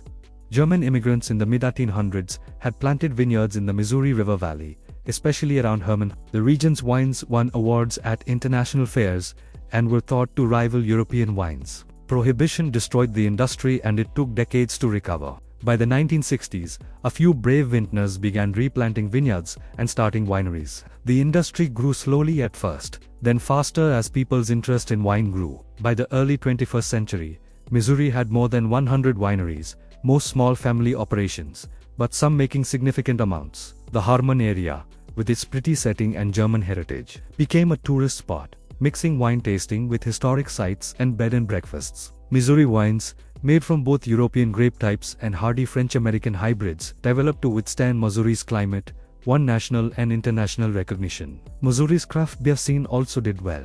The state's brewing tradition, started by German immigrants in the 1800s, had been ruled by Anheuser-Busch, which grew into the world's biggest brewer. But starting in the 1980s, small craft breweries began appearing, making unique beers that contrasted with mass-market lagers. By the 2020s, nearly every Missouri city and many small towns had local breweries offering everything from traditional styles to experimental creations. Breweries became community gathering spots, serving not just beer but food and fun. Food in general became a more important part of Missouri's cultural identity. While barbecue had long been celebrated, other parts of Missouri cooking gained notice. Soul food restaurants in St. Louis and Kansas City served traditional African American dishes. Fried chicken, greens, cornbread, sweet potato pie. These foods, developed by enslaved people and their descendants, represented a cooking tradition of making tasty meals from simple ingredients, turning need into art. St. Louis's Italian neighborhood, The Hill, kept traditions brought by immigrants from northern Italy in the late 1800s and early 1900s.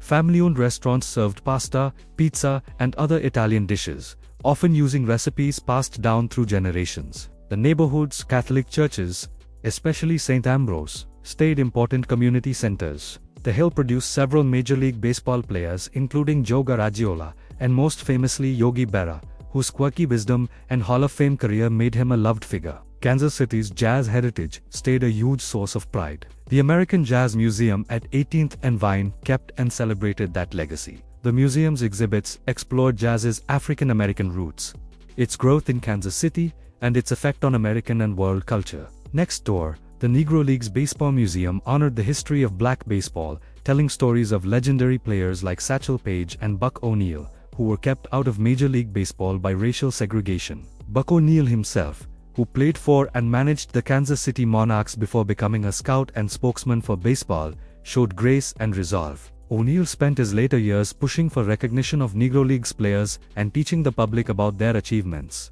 His hope and lack of bitterness, despite the wrongs he'd faced, inspired people across the country. When he died in 2006, he was mourned as a Kansas City treasure and an American hero. The Nelson Atkins Museum of Art, also in Kansas City, held one of the nation's finest art collections, especially strong in Asian art.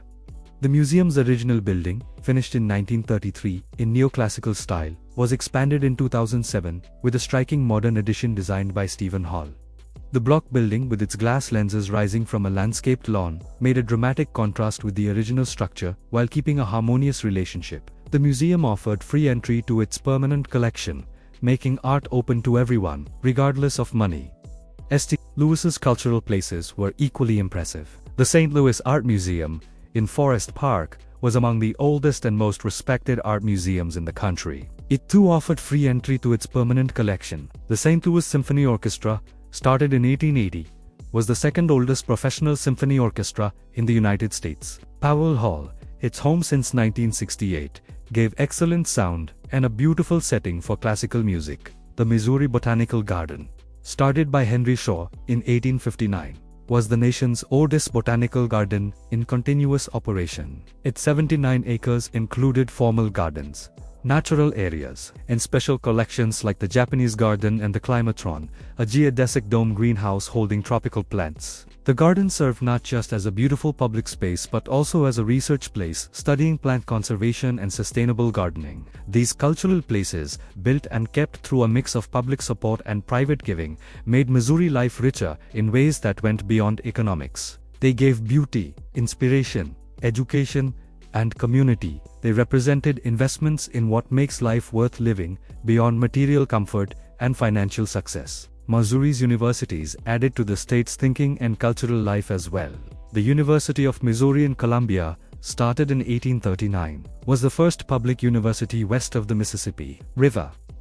It grew into a major research university with particular strengths in journalism, farming, and veterinary medicine. The Missouri School of Journalism, started in 1908, was the world's first journalism school, and kept its name for excellence. Mizzou, as the university was fondly known, was also an SEC athletic power, especially in football, and game days in Columbia drew tens of thousands of fans. Washington University in St. Louis was among the nation's top private research universities, consistently ranked among the top 20 nationally. Its medical school was world famous.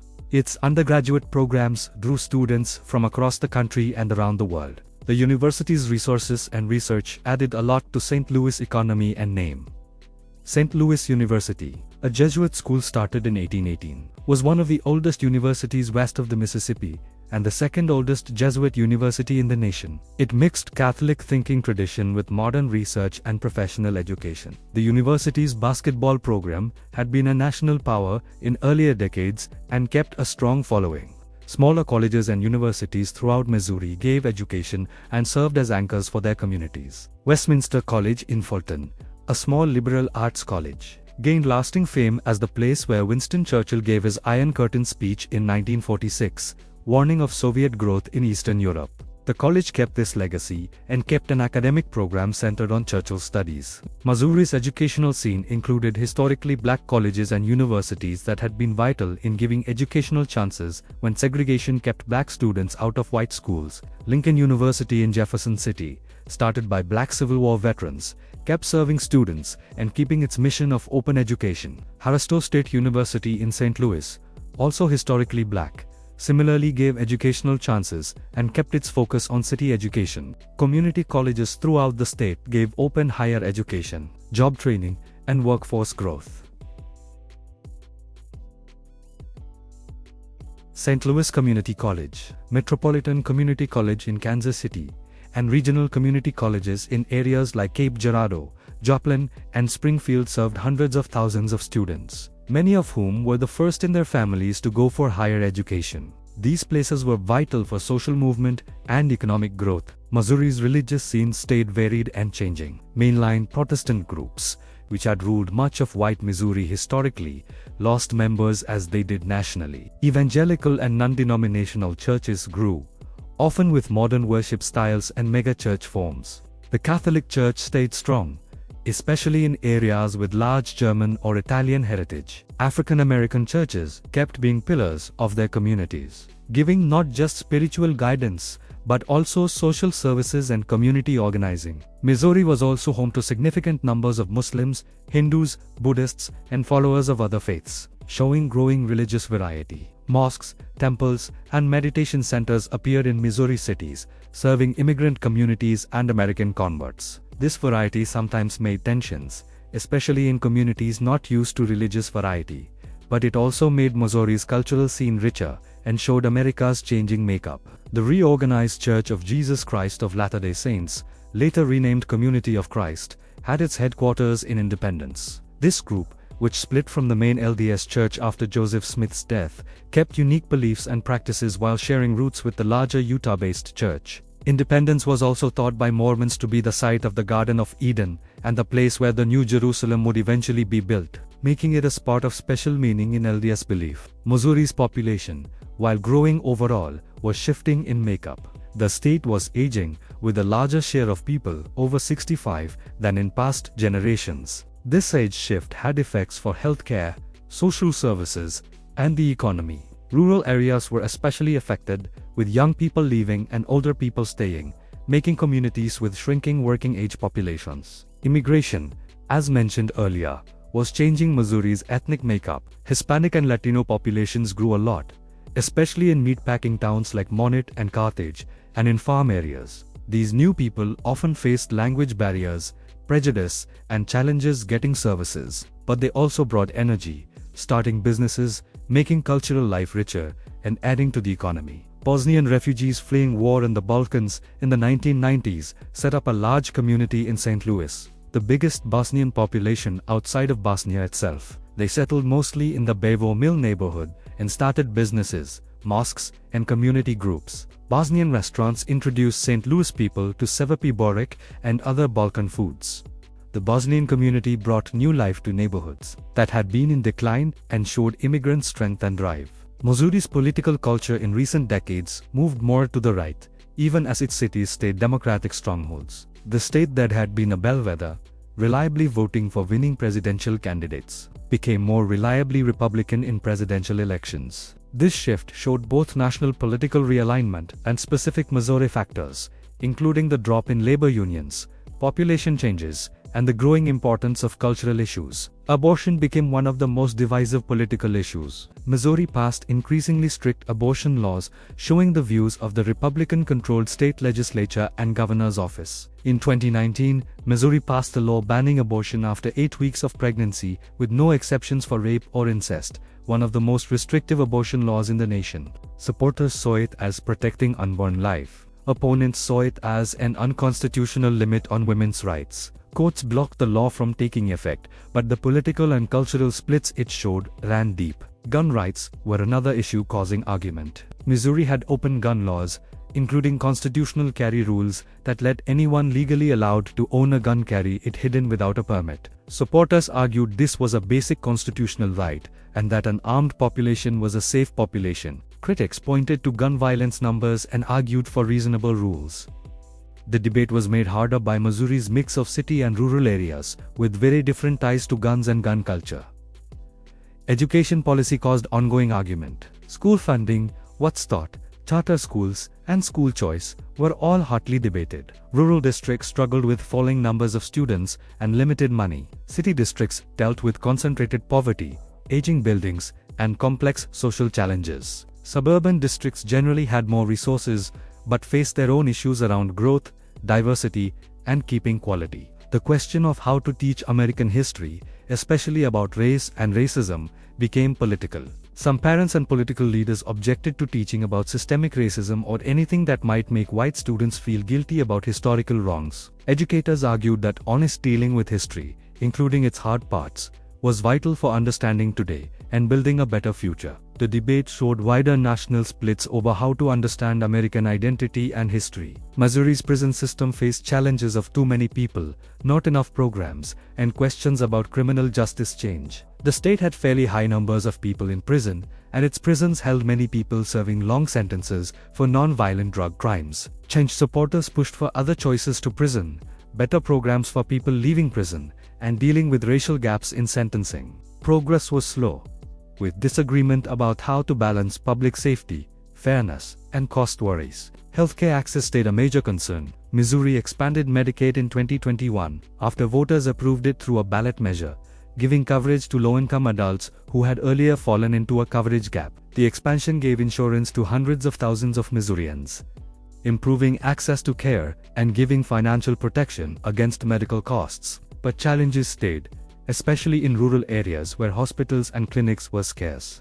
The opioid crisis kept needing attention and resources. Missouri sued drug companies for their part in creating and keeping the crisis going, looking for both payment and responsibility. Treatment programs grew, and first responders carried naloxone to reverse overdoses. But addiction stayed a stubborn problem, made harder by the appearance of fentanyl and other synthetic opioids that were even deadlier than prescription painkillers or heroin. Mental health services were not enough to meet the need. Missouri ranked near the bottom nationally in mental health funding and access to care. People having mental health crises often ended up in emergency rooms or jails rather than getting right treatment. The COVID-19 pandemic made mental health challenges worse, especially among young people, raising demand for services that were already stretched too thin. Homelessness was visible in Missouri's cities, especially in downtown areas and under highway overpasses. The causes were many: lack of affordable housing, mental illness, addiction, job loss, domestic violence, medical debt. Solutions were complex and needed working together among government agencies, non-profits, and communities. Some cities put money into housing-first approaches that gave steady housing as a base for dealing with other challenges. Others depended more on emergency shelters and social services. Results were mixed, and homelessness stayed a stubborn problem. Missouri's affordable housing crisis wasn't limited to homelessness. Working families struggled to find housing they could afford on modest incomes. Housing costs had risen faster than wages, especially in desirable city neighborhoods and suburban areas with good schools. This made hard choices for families and added to economic stress and instability. Gentrification changed some city neighborhoods, bringing investment and nice things, but also pushing out long-time people who could no longer afford rising rents and property taxes. In St. Louis, neighborhoods that had been ignored for decades suddenly became popular. New restaurants, coffee shops, and boutiques opened. Property values shot up. These changes helped some but hurt others, especially older homeowners on fixed incomes and renters whose leases weren't renewed, so properties could be fixed up for wealthier renters. City farming came up as one answer to food access problems in underserved neighborhoods. Community gardens, city farms, and farmers' markets gave fresh produce in areas where grocery stores were scarce. These efforts also built community, taught skills, and reconnected people to food growing. Groups like Gateway Greening in St. Louis supported these efforts, giving technical help, tools, and organizational support. Missouri's farmers' markets became increasingly popular, giving buyers direct access to locally grown food and sellers a place to sell without middlemen. The markets also served social functions, becoming gathering places where people connected with neighbors and farmers. The local food movement, while representing a tiny part of total food eaten, gave economic chances for small-scale farmers and offered buyers other choices to industrial farming. The state fair, held each year in Sedalia, stayed an important tradition, showing off Missouri farming, giving fun, and bringing together rural and city Missourians. Livestock competitions, farm exhibits, carnival rides, concerts, and the famous state fair food, from corn dogs to funnel cakes, drew hundreds of thousands of visitors. The fair celebrated Missouri's farming heritage and rural culture, while also adapting to today's interests and demographics. County fairs throughout Missouri served similar functions on smaller scales, giving chances for young people in 4-H and FFA to show livestock and projects, for communities to come together, and for traditions to be kept and passed to new generations. These events might seem old-fashioned to some, but they stayed vital parts of rural Missouri life. Missouri's small towns faced uncertain futures. Many had lost people for decades as young people left for cities and chances elsewhere. Main streets that had once been busy with activity had empty storefronts. Schools combined, and services declined. Some towns found ways to reinvent themselves, building tourism, drawing retirees, or supporting small-scale manufacturing. Others kept shrinking, raising questions about how small a population could keep a working community. Yet, even struggling small towns kept strong local pride and community spirit. People worked to save their communities, organizing festivals, fixing up old buildings, and supporting local businesses. There was a stubbornness, a resolve not to let their towns die without a fight. That was admirable, even when the odds seemed long. Economic growth in rural Missouri often focused on drawing manufacturers looking for lower labor costs than in city areas, or on building tourism based on natural attractions or historic sites. Some communities succeeded in drawing businesses or building tourism economies. Others struggled to overcome being far away, limited roads, and small populations that made it hard to give the workers or services that businesses needed. Broadband internet access, or rather the lack of it, became a critical issue for rural Missouri. In an increasingly digital economy, reliable high-speed internet wasn't a luxury, but a need for economic growth, education, and healthcare. Yet, many rural areas didn't have broadband because private companies saw no profit in serving thinly populated areas. State and federal programs aimed to deal with this digital divide. But progress was slow. The COVID-19 pandemic, which forced so many activities online, starkly showed how the lack of broadband put rural people at a disadvantage. Missouri's farm economy kept changing in response to changing market conditions and environmental challenges. Farmers tried specialty crops, organic production, and selling directly to consumers as other choices to usual commodity farming. Some found niches producing for ethnic food markets or organic buyers willing to pay higher prices. Others branched into agritourism, inviting visitors to their farms for hay rides, pumpkin patches, corn mazes, and farm dinners. The Mississippi River stayed vital to Missouri's and the nation's economy, carrying millions of tons of cargo each year. Barges moved grain, coal, petroleum products, chemicals, and other bulk goods up and down the river. The river's commercial traffic needed constant upkeep of shipping channels, locks, and dams. Aging structures posed challenges, with some locks and dams dating to the 1930s and needing major repair or replacement. The Missouri River, while still commercially important, carried less barge traffic than the Mississippi. Damming and channel straightening had made parts of the river more passable for boats, but also hurt its natural functions. Debates continued about how to balance commercial shipping, flood control, fun, and bringing back natural river processes. Some argued for removing or changing dams to bring back natural river workings. Others insisted that shipping and flood control stayed vital economic functions that shouldn't be compromised. Missouri's tie to flying history was important, though maybe less celebrated than some parts of its history. Charles Lindbergh, who made the first solo non-stop flight across the Atlantic in 1900, his plane was named Spirit of St. Louis, and St. Louis businessmen had given money for his flight. Lambert-St. Louis International Airport was named for Albert Pont Lambert, a flying pioneer and supporter. The airport grew into a major hub, especially under TWA and later American Airlines, though it faced challenges from competition with other Midwest airports. Kansas City International Airport, built in the 1970s with a new design that let passengers park close to their gates, also served as an important regional hub. Both airports helped business travel, connected Missouri to the world, and made tourism easier. The airports also employed thousands of Missourians and added a lot to regional economies. Missouri's manufacturing sector, while smaller than its mid-1900s peak, stayed important.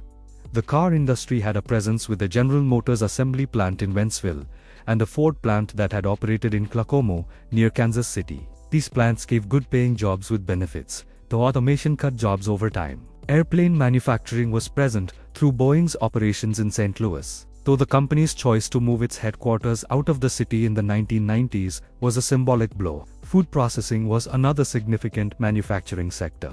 Meatpacking plants in various places processed beef, pork, and chicken. Grain mills made flour and other products. The work was hard, often dangerous, and generally low-paying compared to union manufacturing jobs of earlier times. Many workers in these places were immigrants, brought in specifically because they would accept pay and conditions that others wouldn't. Missouri's labor movement, which had been strong in the mid-1900s, declined a lot as union membership dropped. Right-to-work laws passed in 2017, but then rejected by voters through a vote in 2018, would have weakened unions further by banning rules that workers pay union dues. The city had French and Spanish roots, a large German population, growing Irish and other immigrant communities, African Americans both enslaved and free, and Americans from different parts of the country. It was a jumble of languages, a mixing of foods, a clash of customs. Some residents welcomed this diversity, others disliked it, but everyone had to deal with it.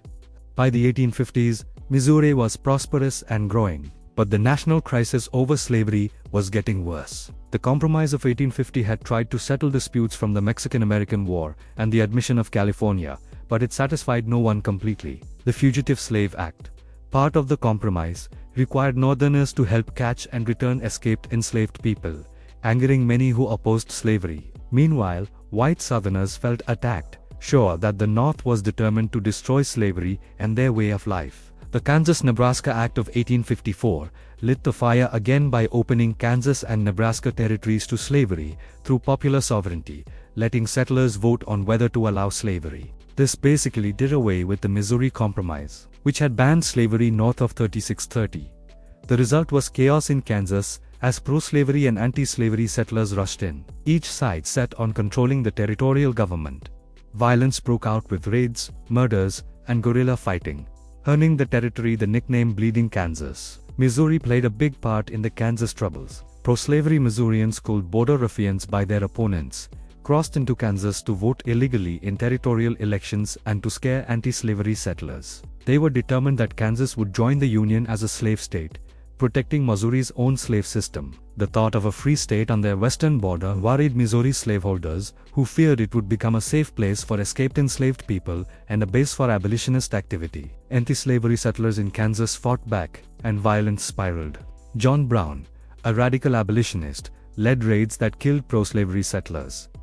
Pro-slavery forces sacked the Free State town of Lawrence. The federal government seemed helpless, unable or unwilling to bring order. For many Americans, Kansas became a preview of what might happen if the slavery question wasn't settled peacefully. As the 1850s went on, the national political system broke apart. The Whig Party fell apart, unable to keep unity across sectional lines. The new Republican Party, started in 1854, opposed slavery, spread into the territories. Southern Democrats defended slavery as a good thing. Missouri Democrats were split. Some sided with Southern Democrats, others with Northern Democrats, who supported popular sovereignty. The Dred Scott case, decided by the Supreme Court in 1857, threw fuel on the fire. Scott was an enslaved man who had lived in Missouri, but had been taken by his owner to Illinois and then to Wisconsin Territory, both free places under federal law. After coming back to Missouri, Scott sued for his freedom,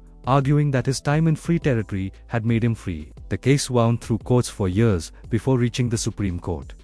Chief Justice Roger Taney's majority opinion was a disaster for the anti-slavery cause and for peace between sections. Taney ruled that black people, whether enslaved or free, could not be citizens, and therefore had no right to sue in federal court. He further ruled that Congress had no constitutional power to ban slavery in the territories, meaning the Missouri Compromise had always been against the Constitution. Slaveholders could take their human property anywhere in the federal territories, and neither Congress nor territorial legislatures could stop them. The decision outraged Republicans and many Northerners. If it stood, slavery could spread throughout the West. The federal government would be powerless to stop it. Some radicals started arguing that the Constitution itself was a pro-slavery document that should be rejected. Tensions that had been building for decades now seemed ready to explode. In 1860, Abraham Lincoln, the Republican candidate, won the presidency despite not carrying any southern states. His win was purely sectional, proof that the North's growing population gave it the power to control the federal government without Southern support. Too many white Southerners, this was too much. Before Lincoln could even take office, 7 Southern states left the Union, forming the Confederate States of America. When Lincoln tried to resupply a federal fort in Charleston Harbor, Confederate forces opened fire. The Civil War had begun. Missouri's position in this crisis was agonizing. The state's economy, and many of its people, were tied to the South. Slavery was legal and protected by state law. And Missouri's governor, Claiborne Fox Jackson, was a Southern sympathizer who wanted Missouri to join the Confederacy. But Missouri also had strong ties to the Union. Many residents, particularly the German immigrants in St. Louis, were firmly pro-Union and opposed to slavery. The state's geographic position made it vital. Whoever controlled Missouri would control the Mississippi and Missouri rivers and have a base for operations in the western part of the war. Governor Jackson called the state legislature into special session and proposed that Missouri sit. But before the legislature could act, Captain Nathaniel Lyon, commanding federal forces in St. Louis, moved quickly. Lyon was a strong Unionist who had no plan to let Missouri fall into Confederate hands. With the help of pro-Union militia, including the largely German Home Guard, Lyon surrounded a pro-secessionist militia camp outside St. Louis and forced its surrender. When the crowd gathered during the prisoners' march through the city, violence broke out and soldiers fired into the crowd, killing more than 24 civilians. The incident, known as the Camp Jackson Affair, split Missouri. Pro-Union forces now controlled St. Louis, but much of the rest of the state was sympathetic to the Confederacy, or at least against federal authority. Governor Jackson fled the capital and started organizing a pro-Confederate state guard. Lyon led federal forces in pursuit. The two sides met at Wilson's Creek near Springfield in August 1861. The battle was a Confederate victory and Lyon was killed, but the Confederates didn't follow up their success. Missouri would stay in Union hands, though fought over for the next 4 years. Missouri became one of the most violent places in the Civil War. Not because of big set-piece battles, though several happened, but because of guerrilla warfare. Pro-Confederate guerrillas, called bushwhackers, attacked Union outposts, supply lines, and settlements. Pro-Union militia, called Jayhawkers in Kansas and Redlegs in Missouri, struck back. The violence was personal, vicious, and often random. Neighbors killed neighbors. Communities were burned. Families were torn apart. The guerrilla war got to its worst in 1863 and 1864. William Quantrill, Bloody Bill Anderson, and other Confederate guerrilla leaders led bands of raiders who hit without warning and disappeared back into the population. In August 1863, Quantrill's raiders attacked Lawrence, Kansas, a stronghold of anti-slavery feeling, killing more than 150 men and boys and burning much of the town. It was one of the war's worst atrocities. Union authorities answered with harsh measures. In western Missouri, where guerrilla activity was most intense, federal commanders forcibly moved thousands of civilians, burning their homes and farms to cut off support for the guerrillas. General Order No. 11, issued in August 1863, emptied 4 counties along the Missouri-Kansas border. The policy was brutal and didn't tell apart, punishing innocent people along with guerrilla supporters. The destroyed landscape, remembered as the Burnt District, stayed scarred for years. The guerrilla war hurt Missouri in ways that regular military campaigns did not. Confederate armies might occupy a town for a while, but they moved on. Guerrillas were different. They came from the community or they hid among the community, making everyone a possible enemy or helper. Trust broke down. People informed on neighbors. Revenge killings multiplied. Some of the guerrillas were ideologically committed Confederates, but others were just violent men who found in the war a chance for looting and destruction. Among the guerrillas who rode with Bloody Bill Anderson and Quantrill were teenagers who would later become famous outlaws. Frank and Jesse James, Cole Younger, and others learned violence during the Civil War guerrilla fighting. After the war, they turned to robbery, targeting banks, trains, and stagecoaches, claiming they were still fighting the Yankees. Whether their crimes were politically motivated or just criminal became a matter of myth and debate. But there's no question that the lawlessness they stood for was a result of the war's brutality. Not all of Missouri's Civil War experience was guerrilla fighting. Regular military campaigns happened throughout the state. In March 1862, Union and Confederate forces fought at Pea Ridge in Arkansas, just south of Missouri's border. The Union win secured Missouri for the North and opened Arkansas to invasion. In September 1864, Confederate General Sterling Price led a raid into Missouri, hoping to take St. Louis and swing the state to the Confederacy. Federal forces turned him back at several battles and Price retreated into Arkansas. His army broke in. Missouri gave soldiers to both sides, though far more to the Union than the Confederacy. More than 100,000 Missourians served in Union forces, while maybe 30,000 joined Confederate units. The state's regiments fought in every part of the war from Virginia to Texas. Black Missourians both formerly enslaved and free, joined United States colored troops regiments, serving with honor despite facing prejudice and unequal treatment. Slavery's end in Missouri came slowly, and then suddenly. As Union forces occupied more of the state, enslaved people fled to Union lines, claiming freedom under the confusion of war. Some were returned to their owners, at least early in the war. But as the conflict went on, federal policy shifted. The Emancipation Proclamation issued in January 1863 said enslaved people in Confederate states were free. But Missouri was not in rebellion, so the proclamation technically didn't apply. Still, the system was falling apart. By 1864, Missouri Unionists were talking about ending slavery, and a state constitutional convention voted to end slavery in Missouri, effective immediately in January 1865. Missouri thus ended slavery before the 13th Amendment made abolition nationwide. The war's end in April 1865 brought relief, but not peace. Missouri was worn out, split, and bitter. Thousands had died in battles, in guerrilla raids, in prison camps. Communities were destroyed. The economy was disrupted. Families mourned their dead and cared for their wounded. The state faced a huge job of rebuilding, not just physically, but socially and politically. Missouri's rebuilding differed from the South's in important ways. Missouri had stayed in the Union, so it wasn't subject to military occupation or the harsh congressional Reconstruction forced on former Confederate states. But Missouri's loyalists were determined to punish those who had backed the Confederacy. The state took on a strict loyalty oath, the Ironclad Oath, which required voters, teachers, lawyers, and clergy to swear they had never supported the rebellion in any way. Those who couldn't take the oath were effectively kept from voting and banned from their professions.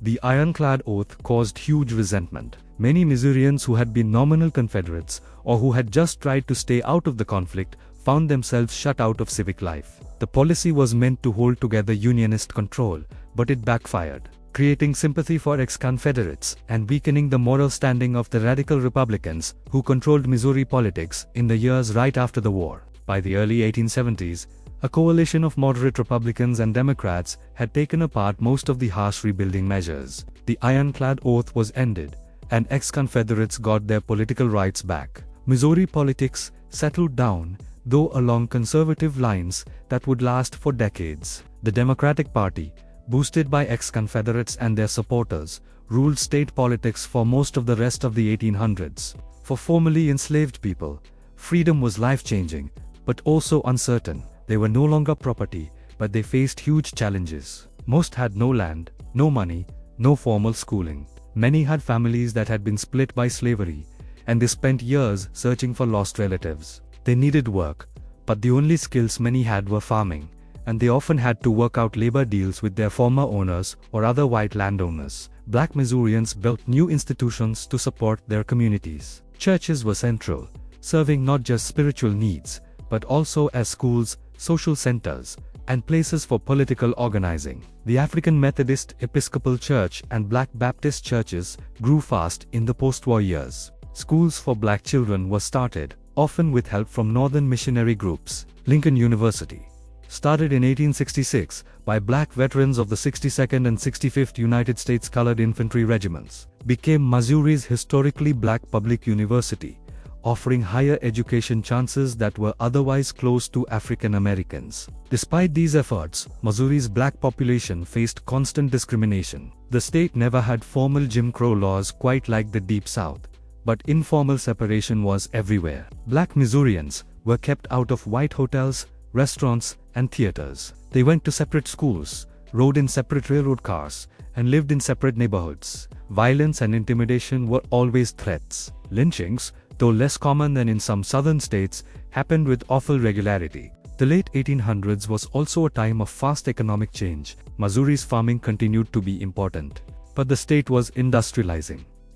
St. Louis became a manufacturing powerhouse, producing everything from beer to iron stoves to railroad equipment. The Anheuser-Busch Brewery, started by German immigrants, grew into one of the nation's biggest beer makers. Shoe manufacturing became another major industry, with St. Louis at one point making more shoes than any other American city. Kansas City's stockyards and meatpacking plants competed with Chicago's for control of the livestock trade. The city's spot, where multiple railroads met, made it a natural place to transfer goods. Cattle arrived from Texas and the western ranges, were processed in Kansas City packing plants, and shipped east as beef. The work was hard, often dangerous, and always smelly, but it employed thousands and drove the city's growth. Coal mining grew in several parts of Missouri, providing fuel for homes, factories, and railroads. Lead mining, which had been important since French colonial days, reached new heights of production. The lead belt in southeastern Missouri became one of the world's major lead-producing regions.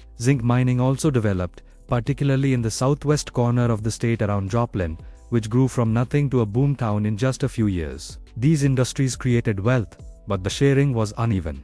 Factory owners and mining bosses got rich, building mansions and giving money to cultural places. Workers meanwhile labored for low pay in often harsh conditions. Children worked in factories and mines alongside adults. Safety rules were minimal or didn't exist. Industrial accidents hurt and killed workers regularly. There was no workers' compensation, no unemployment insurance, no safety net if you were hurt or too old to work. Labor unrest sometimes burst out. Strikes, sometimes violent, marked the late 1800s and early 1900s.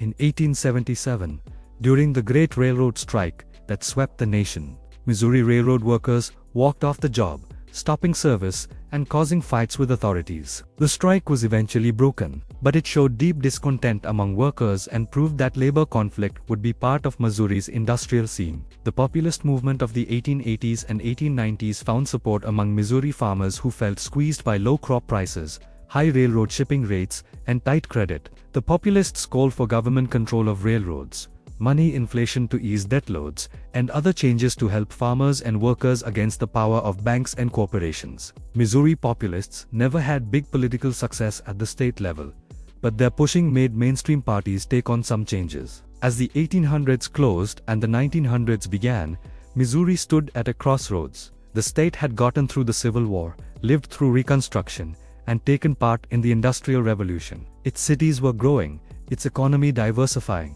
but deep inequalities and wrongs remained, and new challenges lay ahead. St. Louis's time in the international spotlight came in 1904 with the Louisiana Purchase Exposition, better known as the St. Louis World's Fair. The fair celebrated the 100th anniversary of the Louisiana Purchase, though it opened a year late, and showed off American progress and wealth. It covered more than 1,200 acres in Forest Park and drew nearly 20 million visitors over 7 months. The fair was amazing, a dreamland of fancy buildings, detailed fountains, and strange exhibits. The Pike, the fair's midway, offered fun ranging from educational to silly. Visitors could see exhibits from dozens of countries, marvel at new technologies like cars and X-ray machines, and try foods from around the world. The ice cream cone, though probably not actually invented at the fair, as legend says, became popular there. But the fair also showed the prejudices of its time. One of the most upsetting exhibits was the Philippine Reservation, where more than 1,000 Filipinos were displayed in what was basically a human zoo. The exhibit was meant to justify American takeover of the Philippines by showing Filipinos as primitive people who needed American care. Similar exhibits featured Native Americans and African peoples, all shown through a lens of racial ranking and white supremacy that was common in early 20th century America. Despite these troubling parts, the World's Fair was a success for St. Louis, showing the city could host a big international event and highlighting its cultural places, including the new art museum that would stay in Forest Park after the fair closed. The fair boosted St. Louis's image as a major American city, though Kansas City boosters might have argued which Missouri city was truly best. The early 1900s brought progressive-era changes to Missouri as to the rest of the nation. Progressives tried to deal with the social problems created by industrial growth, city growth, and immigration. The farm crisis was painful, not just economically, but emotionally and socially. Rural Missouri lost population as young people left for cities and chances elsewhere. Missouri's cities faced their own struggles during these decades. The industrialization hit hard. Factories that had employed thousands closed or greatly cut their workforce. St. Louis, which had peaked at more than 850,000 people in 1950, saw its population drop steadily, falling below 400,000 by 1990. Whole neighborhoods emptied out. Beautiful old buildings were left empty and fell apart. The tax base shrank. forcing cuts to city services that made the city even less attractive to people and businesses. Kansas City did somewhat better, but still struggled. The city's economy was more varied, with service sector jobs adding to manufacturing. The building of Crown Center, a mixed-use development put up by Hallmark Cards, gave a center for downtown renewal efforts. But Kansas City, too, saw population drop and suburban flight, and it faced the same problems of poverty, crime, and crumbling structures that troubled many older American cities. Despite these challenges, or maybe because of them, civic leaders and community groups worked to bring Missouri's cities back to life. Saving old buildings became important, recognizing that old buildings had value and character worth keeping. Neighborhoods like Lafayette Square in St. Louis and the West Bottoms in Kansas City saw fixing-up efforts. Waterfronts were redeveloped, turning industrial sites into parks and fun districts. The Gateway Arch in St. Louis, finished in 1965, became Missouri's most famous landmark. Designed by Eero Saarinen, the stainless steel arch rises 630 feet above the Mississippi River, celebrating St. Louis's role as the gateway to the West. The arch was controversial when it was built, needing the tearing down of several blocks of old buildings, but it became a loved symbol of the city and a major tourist draw. Cultural places also did well even during hard economic times. The Nielsen Atkins Museum of Art in Kansas City grew its collection and buildings, becoming one of the nation's top art museums. The St. Louis Art Museum, the St. Louis Symphony Orchestra, and the Missouri Botanical Garden, all started in the 1800s, kept serving their communities and drawing visitors. These places, supported by rich givers and public money, made Missouri's cultural life richer and reminded people that there was more to life than economic numbers. Education grew and changed during the post-war decades. The University of Missouri system grew, adding campuses in St. Louis, Kansas City, and Rolla to the first campus in Columbia. These places made higher education open to more Missourians, though tuition increases in later decades would create new barriers. Community colleges were started throughout the state, giving job training and academic preparation for students who might not otherwise have gone for higher education. Missouri's political scene shifted during these years as well. The state had long been seen as a bellwether, voting for the winning presidential candidate in almost every election. The phrase, "As Missouri goes, so goes the nation," showed this pattern. Missouri's mix of city and country, north and south, east and west, made it typical of national trends, or so the common wisdom said. But Missouri's politics were complex and sometimes contradictory.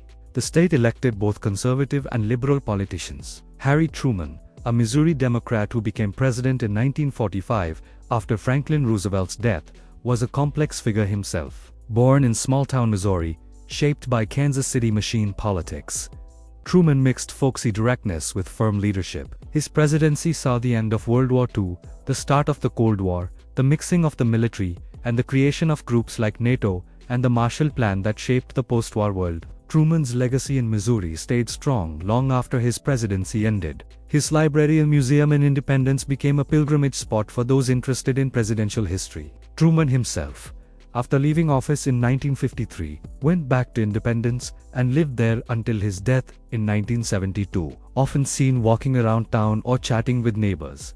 A reminder of a time when presidents seemed more connected to ordinary citizens. As the 1900s moved toward its end, Missouri faced questions about its identity and future. The state's traditional strengths, farming and manufacturing, were fading.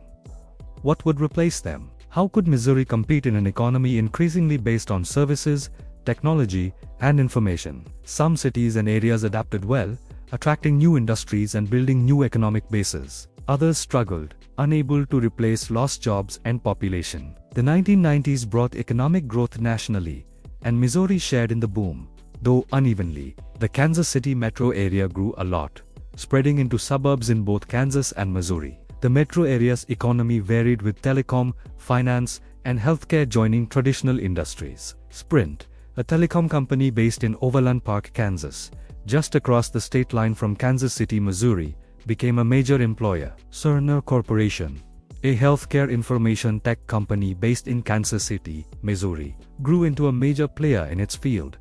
St. Louis's recovery was slower and more uneven. The city proper kept losing population, though the wider metro area stayed steady. Biotech and medical research came up as growth areas, building on the presence of Washington University's well-known medical school and the Barnes-Jewish Hospital complex. The fixing up of downtown areas like Laclede's Landing and Washington Avenue brought restaurants, fun spots, and loft apartments to formerly industrial districts.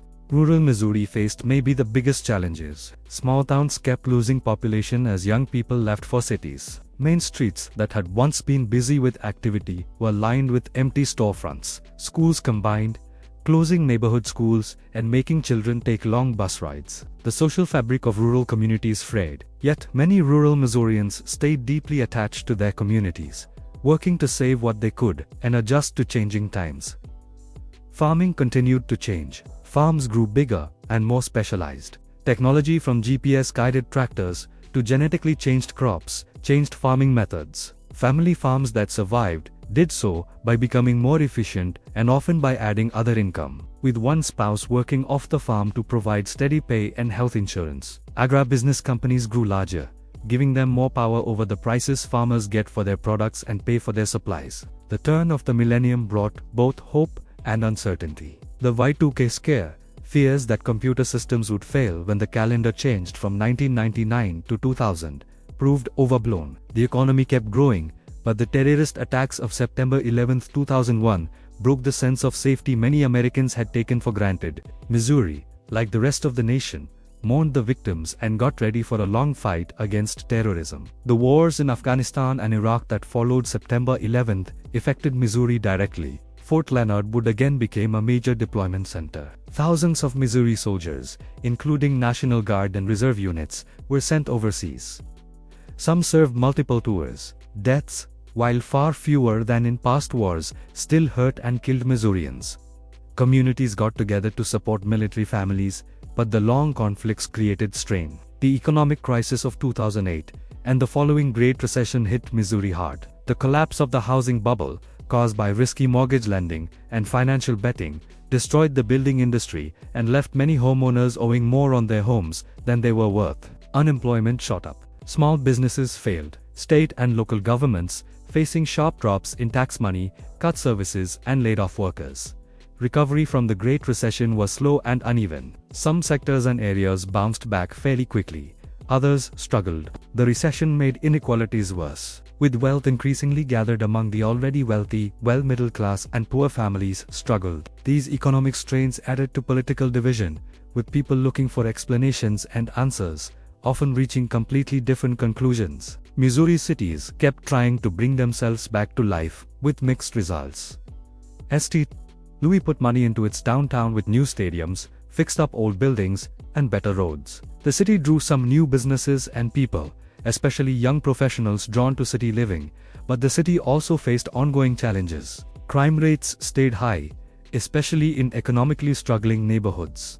Racial separation, while no longer legally enforced, continued in housing patterns and school makeup. The police shooting of Michael Brown in Ferguson, a St. Louis suburb, in August 2014, sparked protests that drew national and international attention to issues of police violence and racial injustice. The protests in Ferguson, which sometimes turned violent, showed deep frustrations that had been building for decades. Ferguson had changed from a mostly white suburb to a mostly black community, but its political leadership and police force had not changed accordingly. Black residents felt targeted by police and shut out of political power. The shooting of Brown, an unarmed teenager, became a flashpoint for anger about police practices, not just in Ferguson, but across the country. The Black Lives Matter movement, which had started the year before, gained energy from the Ferguson protests. Activists organized demonstrations, demanded police accountability, and pushed for broader changes to deal with systemic racism. Missouri, especially the St. Louis area, became a focus for these debates. The responses varied widely. Some Missourians welcomed calls for change. Others defended law enforcement and rejected claims of systemic racism. The divisions were deep and painful, showing how far Missouri and the nation still had to go in dealing with racial injustice. Meanwhile, the opioid crisis was destroying communities across Missouri, especially rural areas and small towns. Prescription painkillers, aggressively marketed by drug companies and overprescribed by doctors, created widespread addiction. When rules tightened, making prescription opioids harder to get, Many people addicted to painkillers turned to heroin and eventually to fentanyl, a synthetic opioid, far stronger and deadlier. Overdose deaths soared. Families were torn apart. Communities struggled to provide treatment and support. Missouri's response to the opioid crisis involved multiple approaches: law enforcement efforts to stop drug trafficking, more access to treatment programs, education campaigns to stop addiction, and legal action against drug companies accused of fueling the crisis. Progress was slow, and the crisis kept taking lives. A grim reminder of the complex challenges facing today's Missouri. The COVID-19 pandemic, which began in early 2020, brought another set of challenges. The virus spread fast, overwhelming hospitals and forcing businesses and schools to close. Missourians, like people everywhere, had to get used to new realities: remote work and online learning, social distancing, face masks, vaccine debates.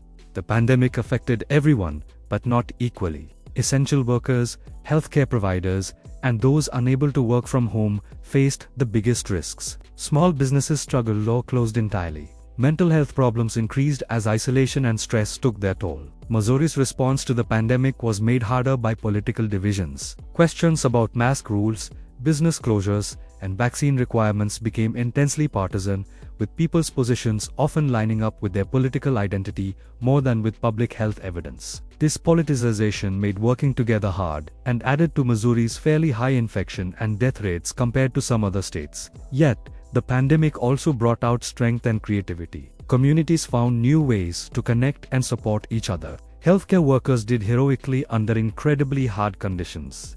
Teachers adapted to online teaching, and students kept going despite the challenges. Restaurants switched to takeout and delivery. Businesses figured out how to work safely. When vaccines became available, many Missourians lined up eagerly to get them, seeing vaccination as a path back to normal and a way to protect themselves and others. As Missouri moved through the 2020s, the state kept dealing with basic questions about its identity and future. The state's political culture had shifted to the right, with Republicans controlling state government and most statewide offices. City areas stayed Democratic strongholds, but rural Missouri and many suburbs voted solidly Republican, creating a political map marked by sharp splits. Economic development stayed a central concern. Missouri's leaders worked to attract businesses, offering tax breaks and promoting the state's central location, fairly low cost of living, and quality of life. Some of these efforts worked. Amazon opened fulfillment centers in Missouri, giving thousands of jobs, though critics questioned the quality of those jobs and the effect on local stores. Tech companies set up offices in St. Louis and Kansas City, drawn by lower costs and talent from local universities. Farming continued to change, with debates over issues like concentrated animal feeding operations, water quality, and sustainable farming practices. Missouri stayed a major farm producer, ranking high nationally in beef cattle, hogs, soybeans, and corn. But farming communities worried about their future as farms grew. Bigger and young people kept leaving for cities. Infrastructure needs loomed large. Missouri's roads and bridges, many built in the mid-1900s, were aging and needing repair or replacement.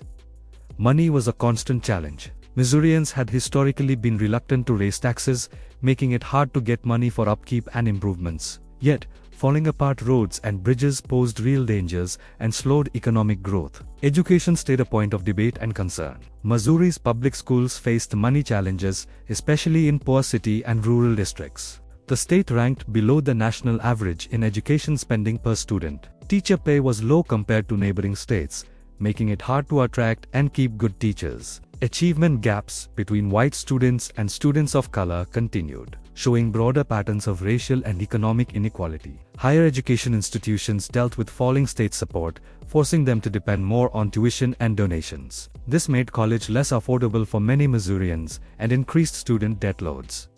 Community colleges worked to give job training and affordable paths to bachelor's degrees, but they too faced money limits. Healthcare access was another challenge. Missouri had not expanded Medicaid under the Affordable Care Act at first, leaving many low-income people without health insurance. Voters approved Medicaid expansion through a ballot measure in 2020, but putting it in place faced delays and political opposition. Rural hospitals struggled to stay open. with several closing over the past 2 decades. These closures left rural people with fewer choices for care, sometimes forcing them to travel long distances for basic medical services. Environmental issues also drew attention. Climate change was affecting Missouri with more frequent extreme weather, droughts, floods, heat waves. Farmers saw the effects in changing growing seasons and more variable weather. Cities dealt with infrastructure challenges from stronger rainstorms. Debates continued about how to balance environmental protection with economic growth, conservation with taking out resources. Missouri's natural beauty stayed one of its biggest assets. The state's rivers, forests, and rolling hills drew outdoor lovers. The Ozarks, with their unique hill landscape, clear streams, and caves, drew tourists and retirees. State parks gave chances for hiking, camping, and connecting with nature. Conservation efforts had brought back species like wild turkeys and white-tailed deer that had nearly disappeared from the state by the early 1900s. Cultural life kept doing well in Missouri cities and many smaller communities.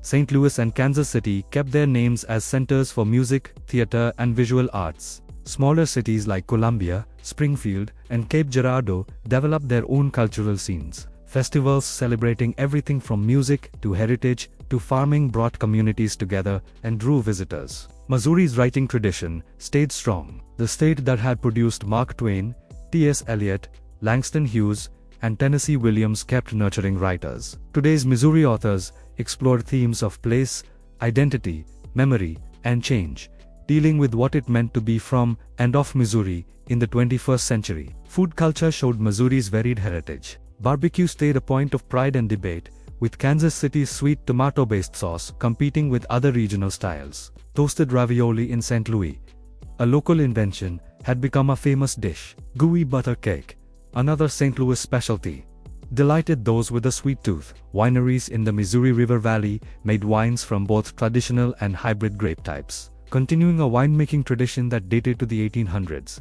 Sports stayed important to Missouri identity and community life. The St. Louis Cardinals baseball team, one of the sport's most successful teams, commanded fierce loyalty. The Kansas City Chiefs, after decades of frustration, had become an NFL power, winning multiple Super Bowls in the early 2020s and bringing pride to their fans. The St. Louis Blues hockey team had won their first Stanley Cup in 2019, a triumph that meant the world to Blues fans who had waited 52 years for a championship. College sports, especially University of Missouri football and basketball, gave another focus for community identity and rivalry. Religious faith stayed important to many Missourians.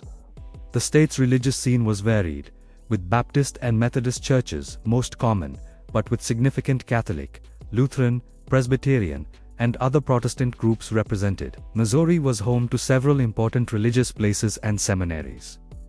Religious groups kept playing major roles in social services, running food banks, homeless shelters, hospitals, and schools. Immigration was changing Missouri's population makeup, though more slowly than in some states. Hispanic and Latino populations had grown a lot, especially in meatpacking towns and farm areas. Asian and African immigrants also arrived, adding to Missouri's diversity. These new Missourians brought their own traditions, languages, and views, making the state's culture richer, but also sometimes creating tensions with longtime residents. The question of what it meant to be Missourian stayed open and changing. The state's history, rich and complex, offered no simple answers. Missouri had been shaped by native peoples, by French and Spanish settlers, by American newcomers from north and south. The close defeat of right to work showed that labor unions, while smaller, still had political power and public support, at least in some regions and industries. The state's budget was always tight, with competing demands for spending and resistance to tax increases. Education, healthcare, roads, prisons, and social services all needed money, but tax income growth was limited. Economic development deals meant to draw businesses cut tax income. The state's tax system depended heavily on sales taxes, which were unfair, putting more burden on low-income people than on wealthy ones. Tax policy debates often split along party lines, with Republicans generally favoring lower taxes and limited government, while Democrats argued for enough money for public services and fairer taxation. These weren't just abstract policy disagreements. They showed basically different views about government's role and society's duties to its members. As we look toward Missouri's future, we carry this history with us. The choices made by past generations, for good and bad, shaped the Missouri we got. The choices we make now will shape the Missouri we pass to those who come after us. Will we deal with the inequalities and wrongs that continue? Will we take care of the land and water responsibly? Will we build communities that are open and fair? Will we keep the strength and resolve that have always marked Missourians?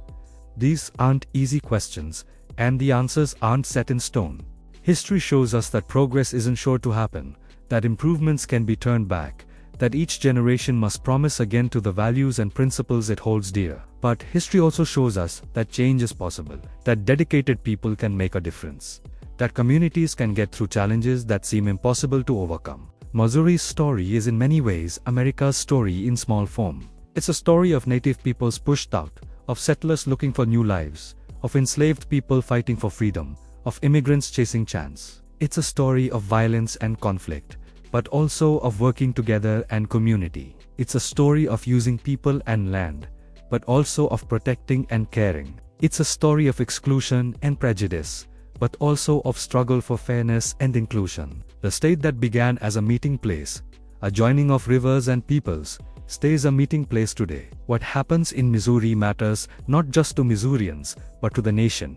The state's struggles with race, economic inequality, rural decline, and environmental challenges, mere struggles happening across America. How Missouri deals with these challenges, or fails to deal with them, offers lessons for the wider nation. As night settles over Missouri, the stars come out above. The same stars that native peoples used to find their way, that guided pioneers west, that soldiers looked up at from battlefields, that farmers read for weather signs. The same stars shine on Missouri's cities and towns, on its rivers and forests, on all who call this place home. Missouri lasts, shaped by its past, living in its present, reaching toward its future.